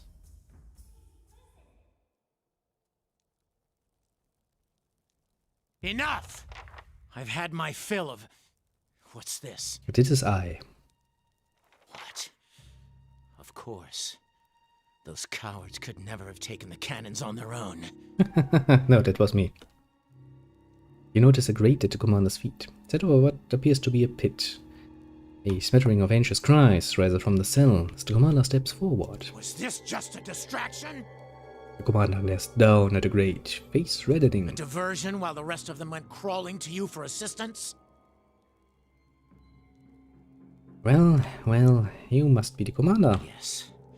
Those were my men you slaughtered out there, you... Eric's words died in his throat. His expression frozen mid-snarl. It isn't clear what's happened, but until you start to feel it too. Unbidden, your senses drift, as if you had reached out toward the source of essence. You feel an ache in your chest, an almost painful sensation of being pulled forward. A sudden wave of memories floods your mind, clear as the day they formed. You see Odema's campsite, ravaged by the bivouac, the halls of Katnua. You tread wet cobblestones beneath Copper Lane, seeking the leaden key. You climb winding steps on the top of a tower that parts the clouds. Images buzz over you, tracing lives and emotions from 100 different times and places. Not all are your own. Slowly, you become aware of the sensation of being watched. Reach out. You direct your senses, tracing the invasion to its source. Adric. Conviction burns through him, bright as a brazier. For an instant, you share in his emotion, and a sourceless desperation rattles about your skull. Absent context, the fragments of memories you see are just images. A small house across a field of vibrant purple flowers. A sea of armored kith and flapping banners, waiting on your command. It's an uncomfortable moment where you feel your twined awareness turning on itself. Then the connection is severed. Eric looks startled, his face ashen. You're Roger, eh? You sure he's not just a weirdo with an empty stare? I get those confused a lot. Yeah, that. I mean, to everybody else, it must look kind of dumb. You're standing there like with your mouth open. I'm staring into nothingness. Everybody else are like, what are you doing? You're like, don't worry, I'm a watcher. I'm not just an idiot who likes staring into the room. That's not... Eric glances around the room, his face coloring. That's not known to many. Not past these walls. Yeah, I mean, you kind of made it obvious. Why have you come? Why now? About our virtual condition? Nah, let's not go there. You can see lost souls like I do. Yes, I see them. Your butcher's work clings to you. His voice is flat, his posture tense. I take it watchers don't enjoy the best reputation in Red Ceres. Does everyone in the Deerwood boast of their afflictions? Good point. The brief quiet that follows Edek looks very tight, but he does not lower his sword. You're ashamed. Why? It's hardly something to be proud of. Look to your own sins, Watcher. I'll not share mine.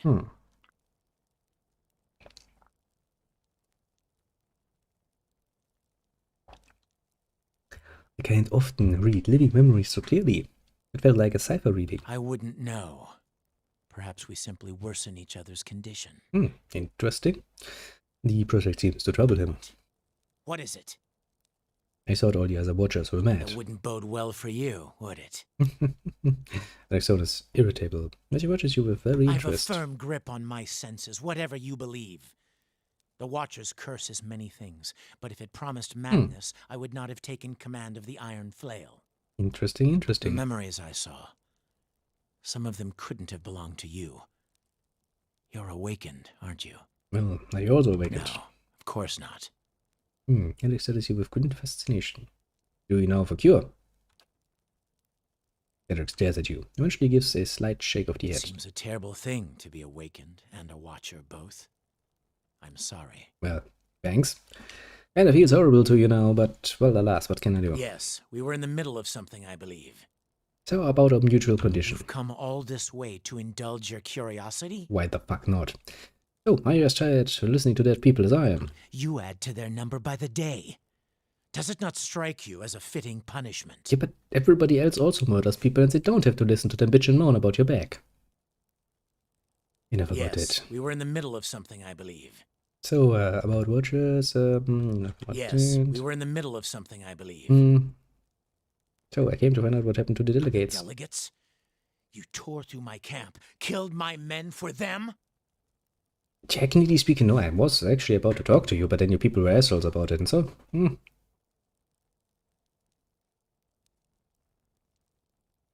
So why did you imprison these people? Stalwart sent delegates to discuss terms of peace. I offered them the opportunity. I was generous. Edward paces a few steps before he gets hold of himself. Stalwart sent soothsayers, not diplomats, to frighten us with stories of the moon going dark, the earth shaking.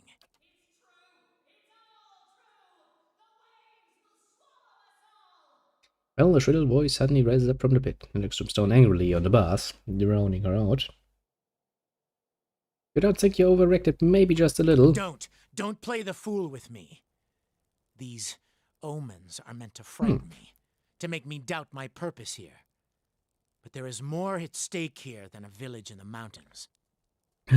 Okay. They dismiss my faith, call us superstitious. But what does Stalwart believe in? Iron and gold, and nothing else. To be very fair though, iron and gold are things I can actually touch, you know? Bit harder to do that with your particular brand of Sky Daddy, I'm assuming. I have tilled barren fields with my bare hands. What is gold to me? Then how about the gold of the fields? Potatoes. If you have tilled the barren fields with bare hands, then maybe you know of the value of a potato. Because potatoes are kinda tasty, you know? Looks stone is red of the cell, eyes flashing with sudden anger. What do you want with Starboard anyway? With a village of fishermen, nothing. But they cling fiercely to the forge you gave them. Some of the men are here for gold and good steel, and I promised them their share. But I came for cannons. Well, those are my cannons, fuck you. With the battery's cannons, we can hold the pass.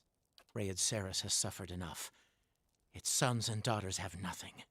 He looks at it there, jaw working. We won't survive an attack from the Deerwood when it comes. Not unless we act. Yeah, but those are my cannons. There is an army coming. I've seen it. Pouring down from the mountain. It will crush Stalwart and come for Rayed Saris. Yeah, but it will also go the other way, to the Deerwood. And Deerwood wouldn't like to die either. The iron flail will be the wall that safeguards my homeland from the worst these fire worshippers can bring to bear. Between the Duke's assassination and the Hollowborn crisis, the Deerwood is a little preoccupied. So I believed. Hoped, maybe. But that only means they're angry. They'll look for someone to blame, an enemy to fight. So you had a vision of an army. I warn you, if you think to taunt me, Watcher. I had a vision too. A miner saw Cat Noah reduced to rubble by an army that shook the earth. Job creases at Rick's brow. His men exchange looks, waiting intensely for orders. Turn on their own. No, you're trying to trick me. This is all another distraction. For feck's sake, all the destruction we saw, you really think a bunch of backwater fools can do that? Hey, you can call them backwater fools all you want, but don't let them hear you badmouth their destruction. To be fair, they're pretty good at that, aren't they? Yeah, he looks at that Rodney. Hey, the man does a good job of lightening the mood. Screw you if you can't appreciate a man like that. I remember thunder and 100 eyes gazing back at me. Any of that sounds familiar? The thunder followed me to the temple at Dawn's Reach, and the earth split beneath our feet.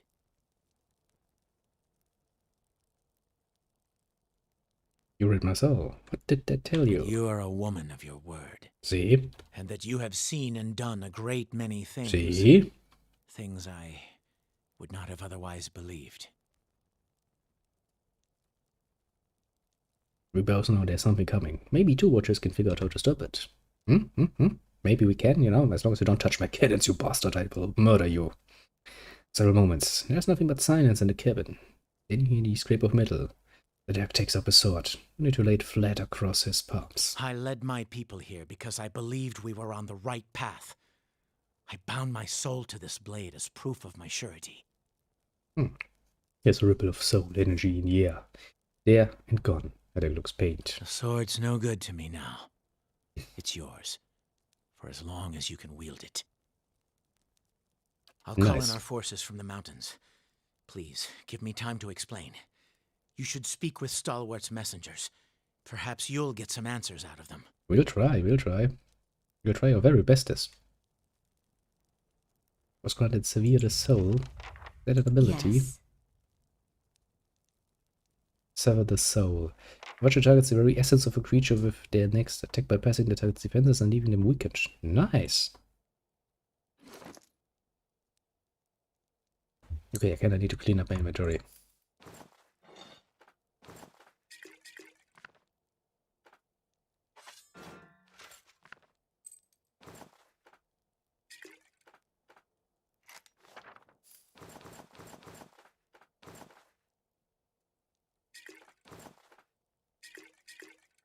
Cleaning up my inventory because it looks horrible like this.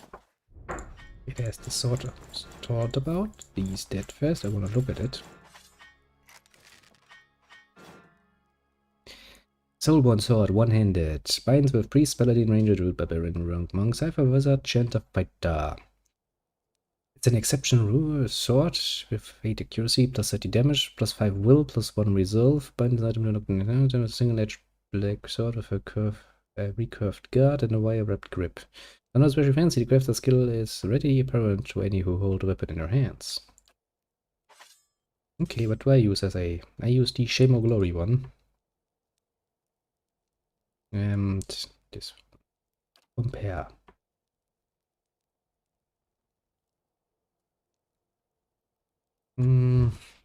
Let's see, yeah. Does do more damage.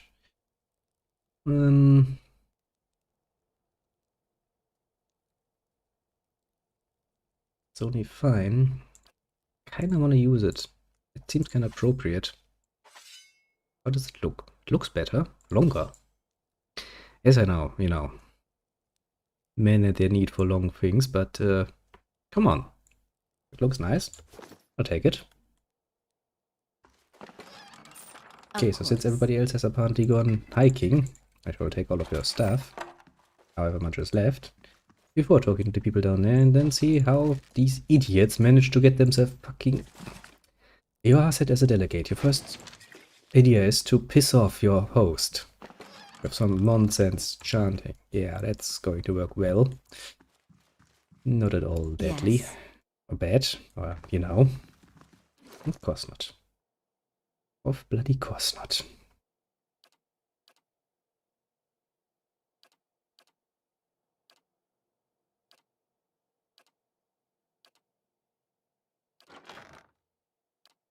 High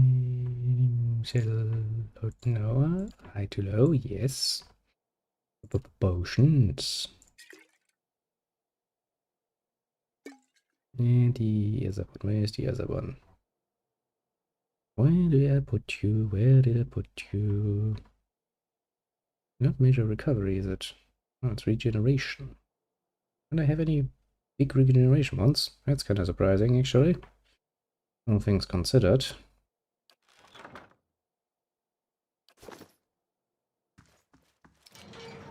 Well then. You gotta see this.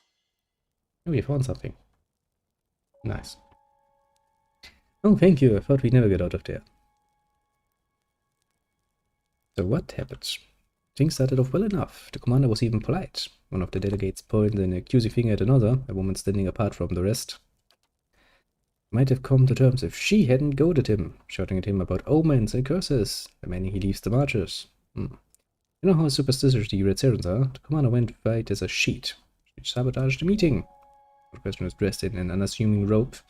She was the accuser silently, as close as if in prayer. Care to explain yourself, woman? With desperate speed, the woman suddenly lunges sidelong towards a nearby wreck. Seizes a dagger lying there. She hits the blade to her own throat.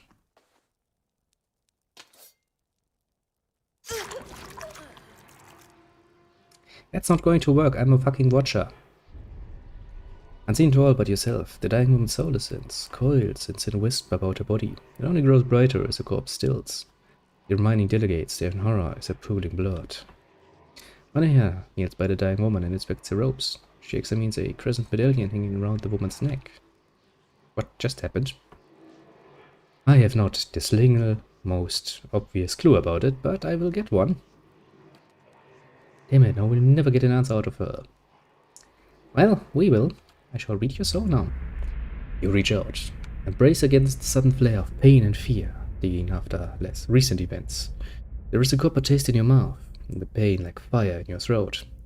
Under the brute terror of death, you find a comforting thread of resolve, of satisfaction, and duty fulfilled. You follow it. It leads you stumbling into another memory, as whole and vivid as the first. You walk the dark halls of an abbey, dimly lit and quiet, your footsteps loud. A blur, and you are standing in a dimly lit room, facing a robed Aumua. You recognize him as Kaoto, the High Abbot, beckons you forward. Examine your surroundings. You are in a wide, rounded chamber. The tiles beneath your feet are covered in strange, curling symbols. You recognize them as symbols of Ondra, goddess of sea and memory. The memory blurs. On your side is clear. You're standing in front of Goto, and he's smiling gently towards you. Drive the raid Sarens from these mountains, and you may yet spare many lives. The Tidebringer will be here in a week's time. Should you be delayed in your travels, report to him as you would to me. He will enter the reliquary and call off the army of Eyeless in my stead. If you are caught, sister, you know what you must do. I will pray for your return, but we will take comfort in the knowledge that you have joined the rest of Ondra's favorite in her keeping. The words jar you loose from the memory, bringing you back into the moment of the woman's death, and then into your own skin. But traces of her memory join yours. You know the path to the abbey to which she was to return, buried in the mountains to the north. Is the name Eyeless familiar to anyone? The Eyeless. They're a figure of speech for when you can't remember something. You say it must be the Eyeless took it from me. Yes, but there's a story to it. They're supposed to do the bidding of the Lady of Lament. Ondra points and they come. Out of nowhere, like things from the face of the world. That's why whenever something up and goes missing, or gets destroyed with no one there to see it, you're supposed to thank Ondra that the Eyeless didn't come for you too. Do you know a Goto? Goto? Oh yes. Came to town some time back, stopped by at the temple in Stalwart. It was just after the town decided to eradicate it to Abiton. He didn't seem too pleased about it. He was just like a priest. Maybe he took offense. He's an Amur, tall fellow, very polite considering he's apparently the leader of some fanatical sect. It's clear we haven't been the best judges of characters recently. I then you knew what a Tidebringer is. Tidebringer? It's something they used to talk about at the Temple of Ondra, I think. It's a person, a title, I mean. Tends to be used in the more devout circles. And we already talked about the Eyeless. Anything about an abbey to the north? I've heard of something like that. An Ondrite stronghold. Not the kind of place that welcomes visitors. Ania's eyes widen. That sounds like the Abbey of the Fallen Moon. Is that where she came from?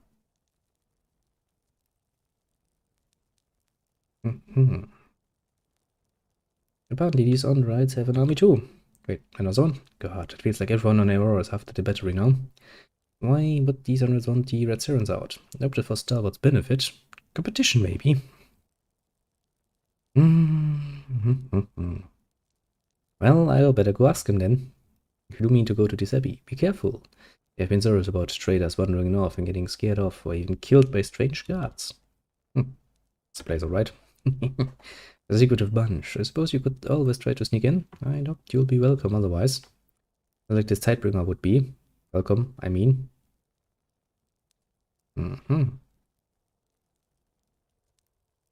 Maybe I can convince them I'm the one they've been waiting for. I hope so. Imagine the abbey is heavily guarded. What the fuck? A sudden, deafening crash from outside makes the delegate jump, startled. A rumbling like thunder follows. You hear further sounds of smashing timbers, panicked screaming.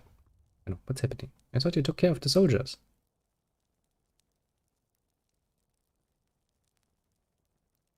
I did, indeed. This is something else. Yes, well, we'll wait here, inside.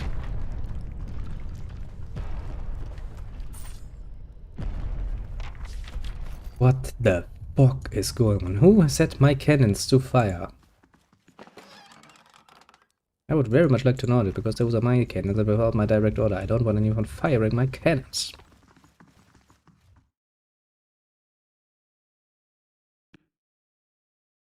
I really, really don't.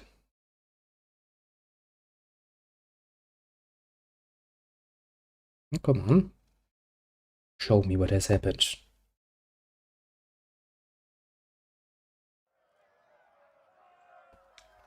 What the literal fucking shit?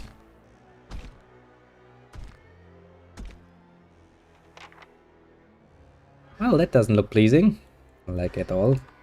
This is animancy.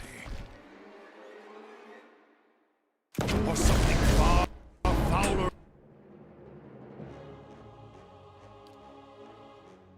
Probably something far fouler, honestly.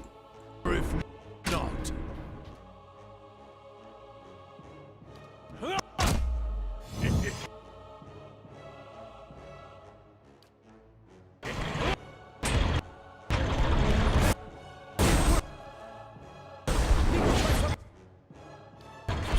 Those skills are really fucking annoying that they have.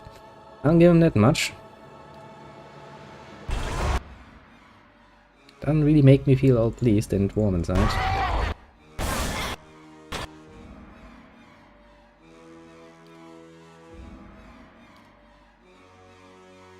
Punch the shit out of him.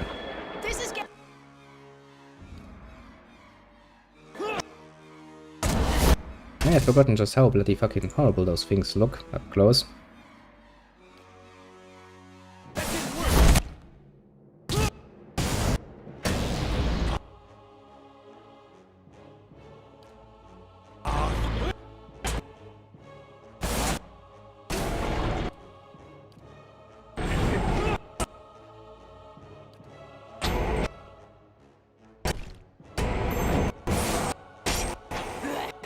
I guess there really is no time to, you know,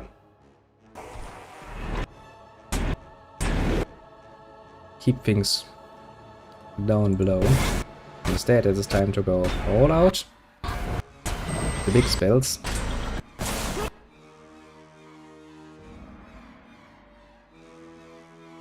Yeah, but better not starting with that one. Yeah, that's not. That is going to end up feeling somewhat horrible.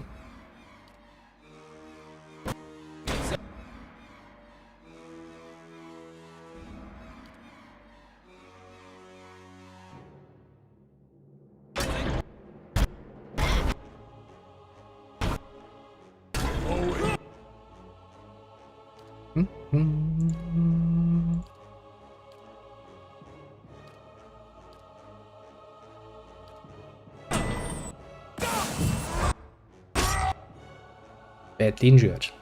Insect swarms, deep wounds, and so we can stun them. I mean, that's a good sign. If nothing else, that at least is something I'm very much grateful for, because I think we will have to deal with a few more of those fucking eyelets creatures.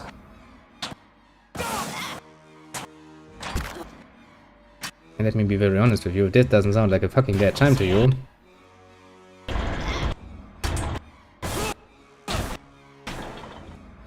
You will have a lot to learn.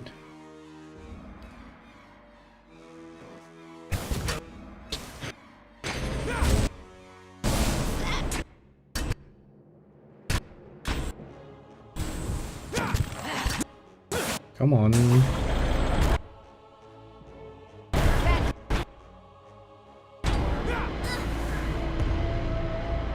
Okay. 2 dead. The last make folk falls. The tide of essence sweeps through the ether. Pushes over you. You find yourself in memories of the eyeless. The hulking creatures surround you. Their sinew-wrapped skeletons clanking and screeching in the semi-darkness. The bodies fill the air with the tang of metal, the musk of sweat. The cavern in which you stand looks like a cavern anyway, glows with a dim ambient light. Steel flashes as the eyeless shift and steer. They stamp their feet and groan in rasping, metallic voices.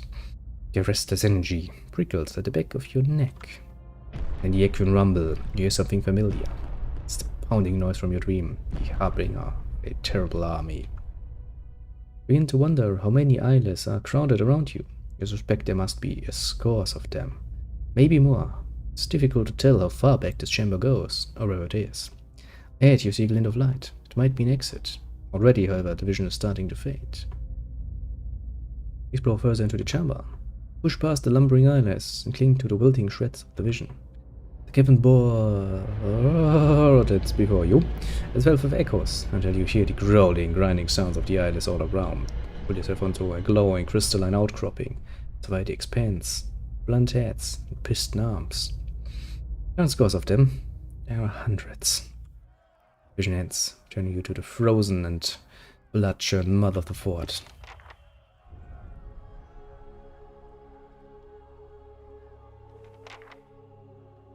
Edric appears to have taken some blows. There's a purpling bruise along his temple, and his armor is dented in several places. He looks rather dazed. Those things, they came from all sides. The delegate... No, you were right. The visions are true. Edric looks you over. You fought well. And I'm glad to see you've come through in one piece, even if I regret the loss of my men. Well, there ain't much left. I'll take what's left of our forces. Those that will follow me further up the mountain. We should be prepared when those monsters return. You know, maybe we should actually try and get our armies together. I have seen already that there is little you can't accomplish. Edric bows his head and turns to the road. Well, you go ahead then. I'll be back. You don't mess around when you make enemies, do you? These Sadly not. abominations stink of a god's cowardice. You don't say, yeah. If that is not the work of a fucking god, I'm surely disappointed. I guess we should be flattered that someone sent those things after us. But I would have preferred a card. Yeah, kinda.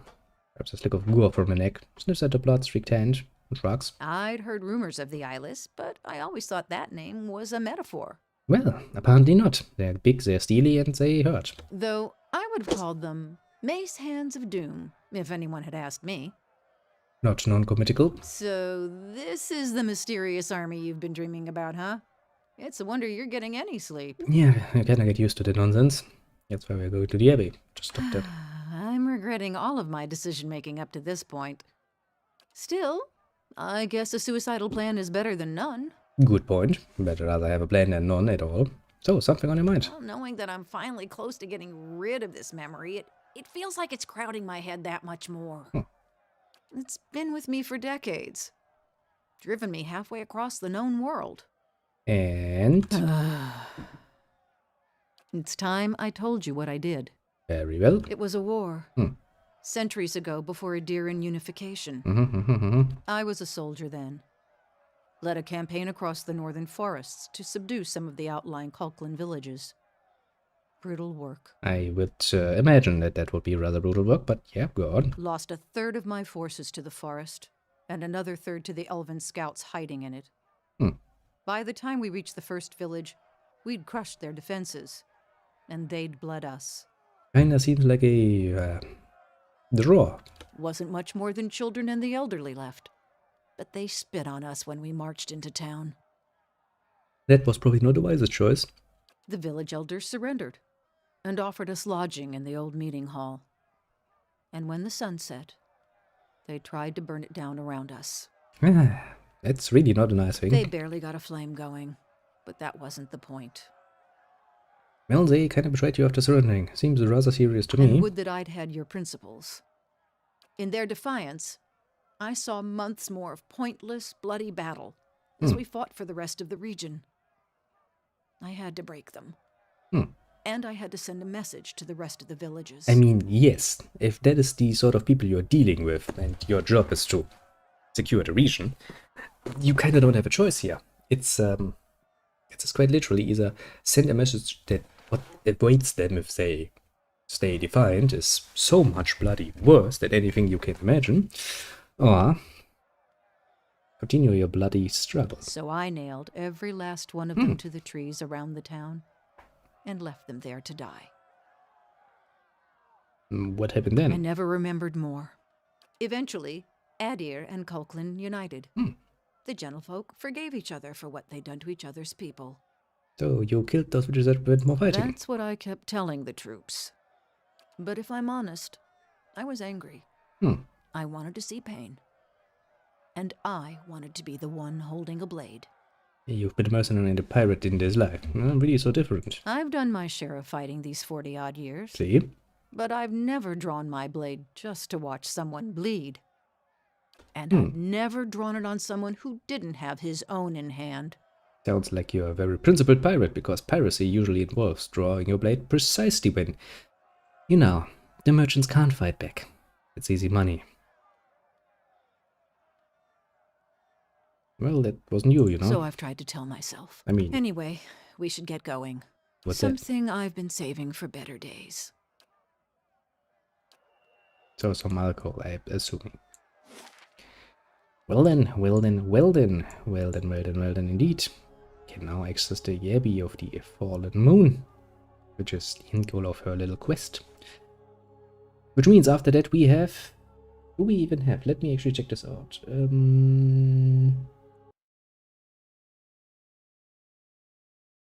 We have this quest.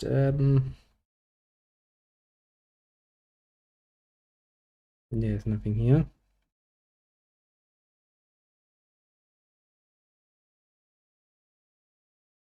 The Abbey is the quest we have. We have the Devil, but the Devil has no quest anymore. Duran's quest we can only finish after we had the Council of Stars. I would say we are kinda done. Most of this stuff. Which kinda means where the fuck are we going? I guess we can go back to the village for the moment. Doing a bit of R&R to get ourselves going again. Because our next goal is then gonna be the Abbey. Also, if we have to fight more of those steel giants, that is gonna be a pain in my ass. Those creatures are actually kinda annoying to fight. And that is kinda putting it mildly.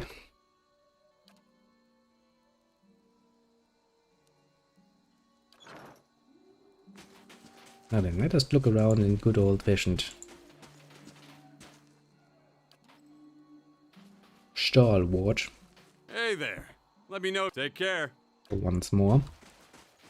Since we actually have made some rather nice progress, and I kind of want to make sure that I don't miss any of the side quests. But yeah, that's gonna be fun. Because I've heard games like, well, all of my men have all died now, and I'm sitting there like, no, they haven't. I kind of murdered them before, and just kinda brutal, yeah. But I mean, we're in a pretty nice position to fight back. We have, to be fair, a severe lack of troops, but we have the cannons up and running, which is good. We can probably make use of that. And, you know, especially if it's in a pass or something, when you can, oh, look, there's a dead person.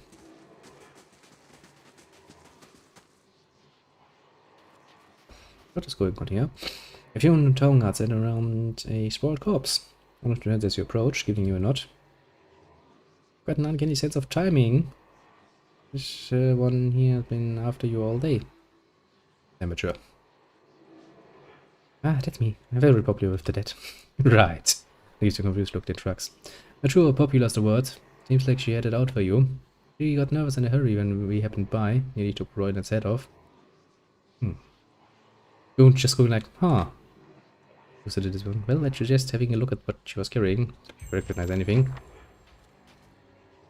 Woman's cooling corpse lies half buried in the snow. The cause of death is clear. A narrow wound under the throat.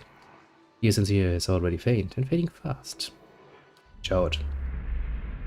You plunge into a cold darkness, scattered images sliding past before you can grasp more than an echo, and then light. Sunlight filters down through gaps in the canopy, illuminating short stretches of the bog.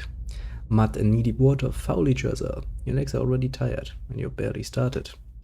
You must resign yourself to discomfort. You'll come to the river soon enough. Follow it as it bends north. There's a mantra in your thoughts. Reach Stalwart, find the Watcher, follow her, retrieve the phylactery. Consular's killer will not fall easily, and if you are careful, that task will not fall to you alone. Your master will deal with the Watcher. It is only a matter of time. Your memory slips away, returning you to the familiar sight of Stalwart Village. Perhaps steered into flight by your perusal, the soundless sense begins to dissipate, fading from your sight. The memory of the dead woman's journey lingers with you, however. To the southwest, beyond the White Marsh, there lies a bog, and an enemy awaits you there. I see. So, I guess the whole nonsense with Council Hout is not yet over. That is great. Thought it was gonna be annoying as fuck. Oh boy.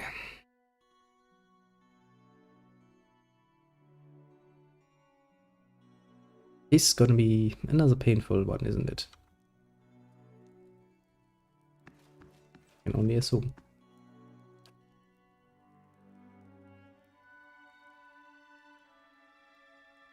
Twin Sting. Yeah, I kind of see where it's got its name. Just a little bit, you know. Just the smallest little bit I can see where it's got its name. I mean, he has a nice selection of things, I'll give him that much. Although I will admit I'm not really that tempted just yet.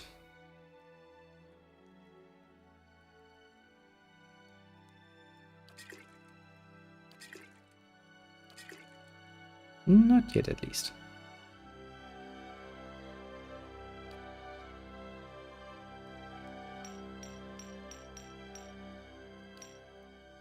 But it's not going to stop me from, you know, buying all of the stuff off of him.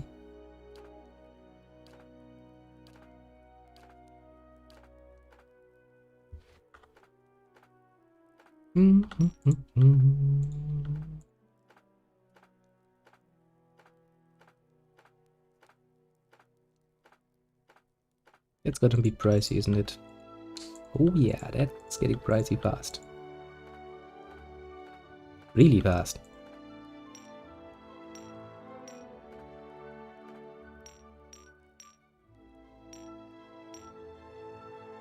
Well, we had 27,000. Okay.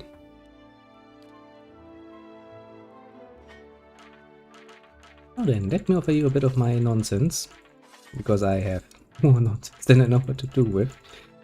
Quite literally. I mean, it's not like I don't have the money to just buy money, but you know, who would want to do that when you can...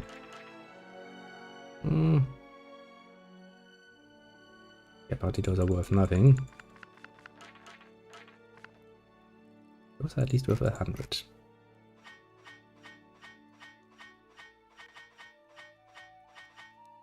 You know what, 2. Should be more than enough to keep 2 around. We have usually better weapons than Pala.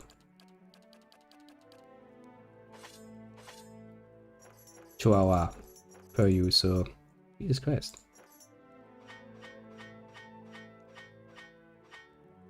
Okay, it is really hard apparently for me to aim this right, for some bloody reason, I don't know why. Shouldn't be that hard.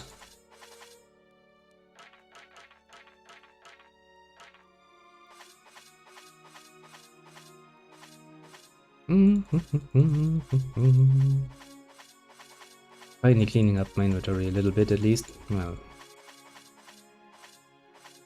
you know, at least a little bit. Not overly much. Just don't want to pay her, him, any money basically. Oh, I think I'm actually getting all the money already out of him, don't I?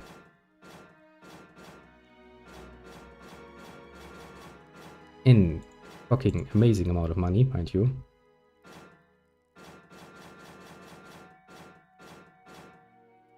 And we have those who are actually, interesting enough, they are very unique ones, but they are not worth much in the way of money, which is surprising all things considered.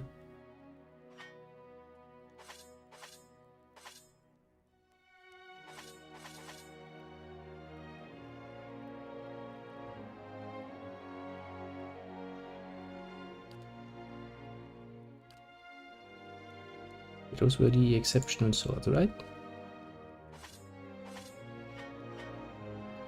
One of you, few of you. Well, at least we will have taken care of all the weapons, and that's hopefully going to help a bit with cleaning up stuff. Because it has become rather, you know, annoying to navigate. So kinda, you know, would at least like to have a bit of more of an overview thing. Yes, like this. Very nice, very precise, very nice, very precise.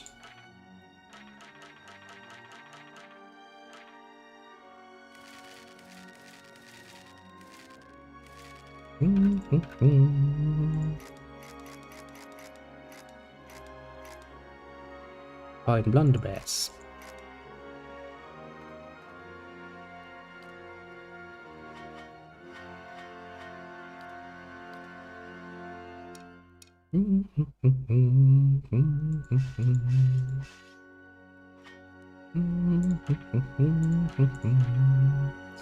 Oh, nice and clean.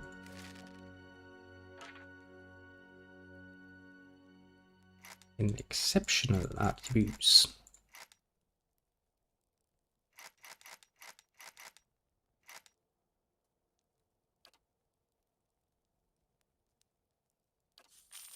Bam. We are rich. Oh well, shit, I kind of thought that I had even more in my inventory.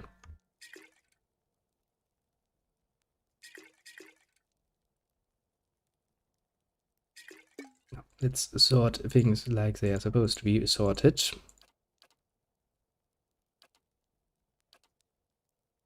We now have more of the potions. And that's not the right potion. Jesus, the right potion. If for some reason that didn't work, that is always nice. Okay, so that doesn't work. This works. Okay, game. You be abstruse about it for all I care about.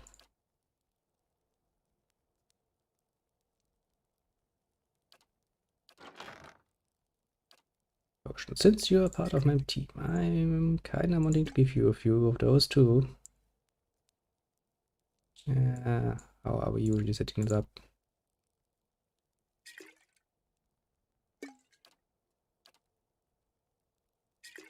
Potion of Flame Shield. You're basically like him, you're a close quarters specialist, so you kinda wanna have those. Nice. Did that. I don't know, I guess we can go back to the inn and do some nice little rest and relaxation. Which we of course deserve, very much so.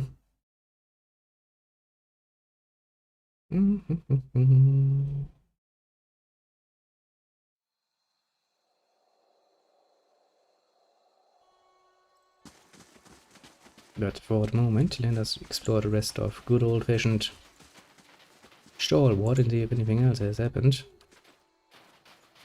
in our absence. Don't remember anything. That's actually the good thing in this case. The good thing about not having played this game overly much is that I actually experienced somewhat of a newish feeling. And that's completely new, and sometimes it's like, oh right, this is the thing that's gonna happen here. Like the eyelids, I didn't remember how they looked, but so I saw them, I was like, oh right, these cans. I remember them being quite the tough little cookies to crumble, so to speak. Rather resilient, let's put it like this.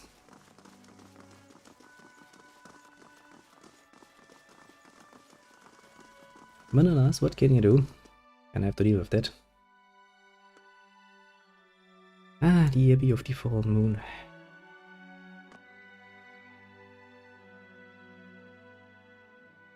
It's gonna be another area full of relatively strong nonsense, as far as I'm aware. Well, what can you say? This is going to be fantastic. Just wait till they hear. Yes, I know. Fantastic. All of it. Just this fantastic joy I'm going on my little journey here.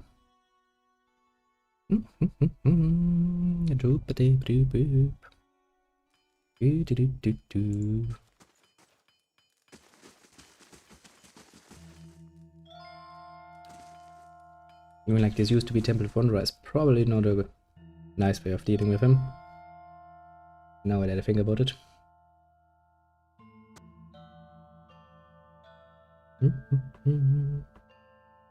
Bam bam bam bam.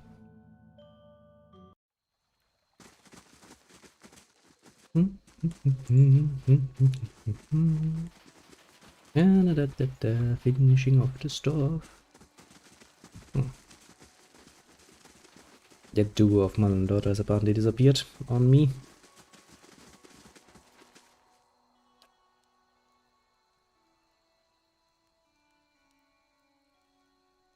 Raiment of Whale's Eye. A unique light armor. Interesting, interesting. Some of them have really gotten some nice stuff going on, I'll give them that much. yeah, give me all of the good stuff. I mean, some of those are really, really, really, really good, you know, you kinda wanna have them.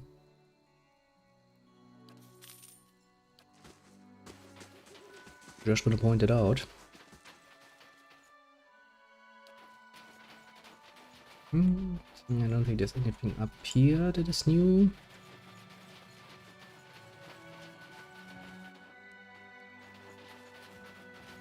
Well, he wasn't responsible. Shut up, mine. What do you know?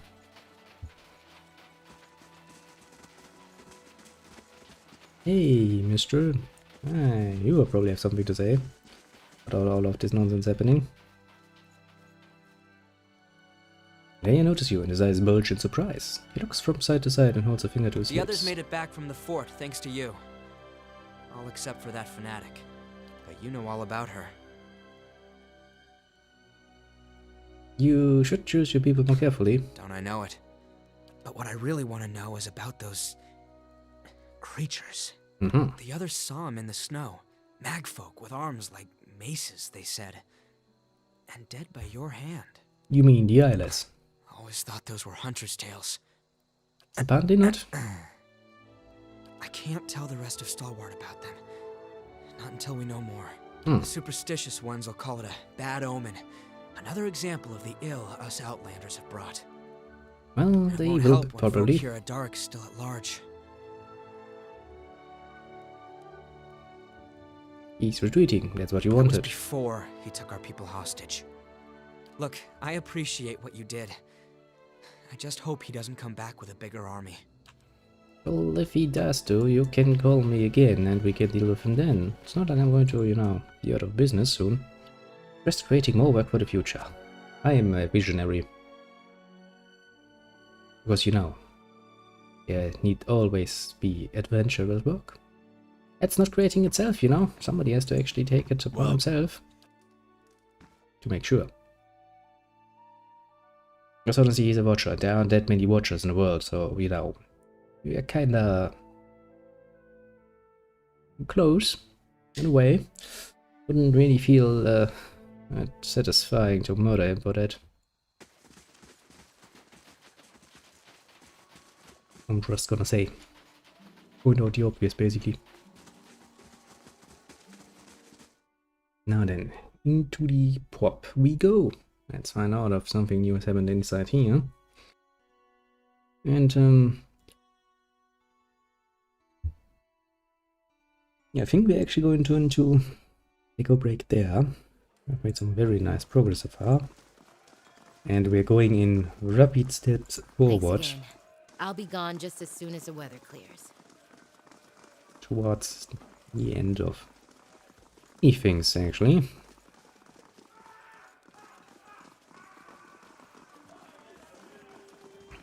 We also have a few new side jobs that we can try our hand on. I'm not too sure how this is going to work out.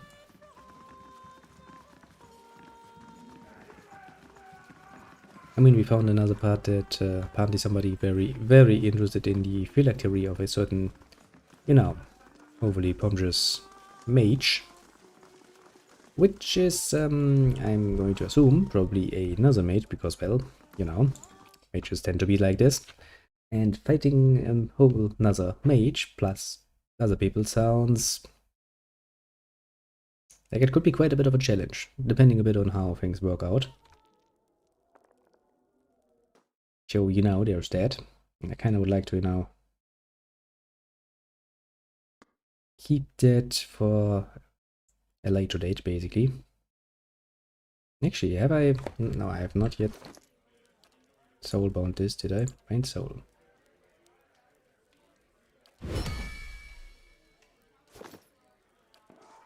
It was a bit of a dumb move. I should have bound it immediately. Obviously.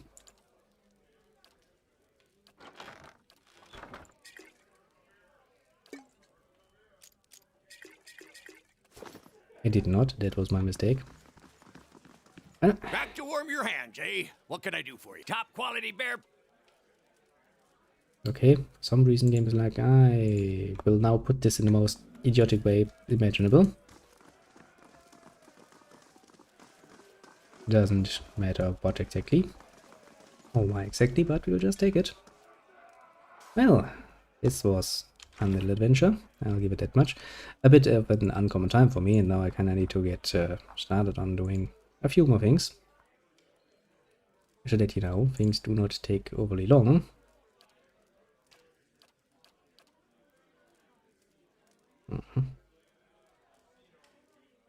Bridge Stalwart, the Scout travels through a bog, the edge of Eglanfeth, to the southwest of the White Marsh.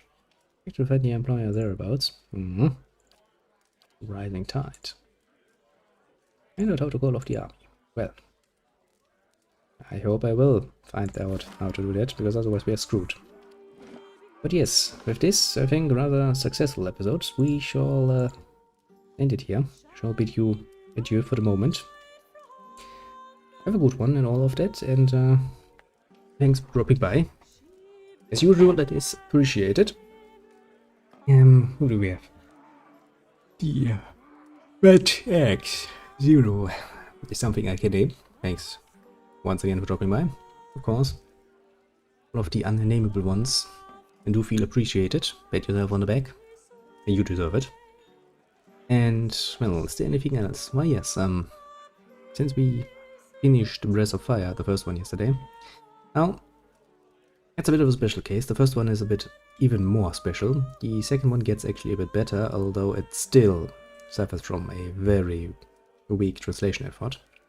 As do most JRPGs before the age of Final Fantasy VII, actually.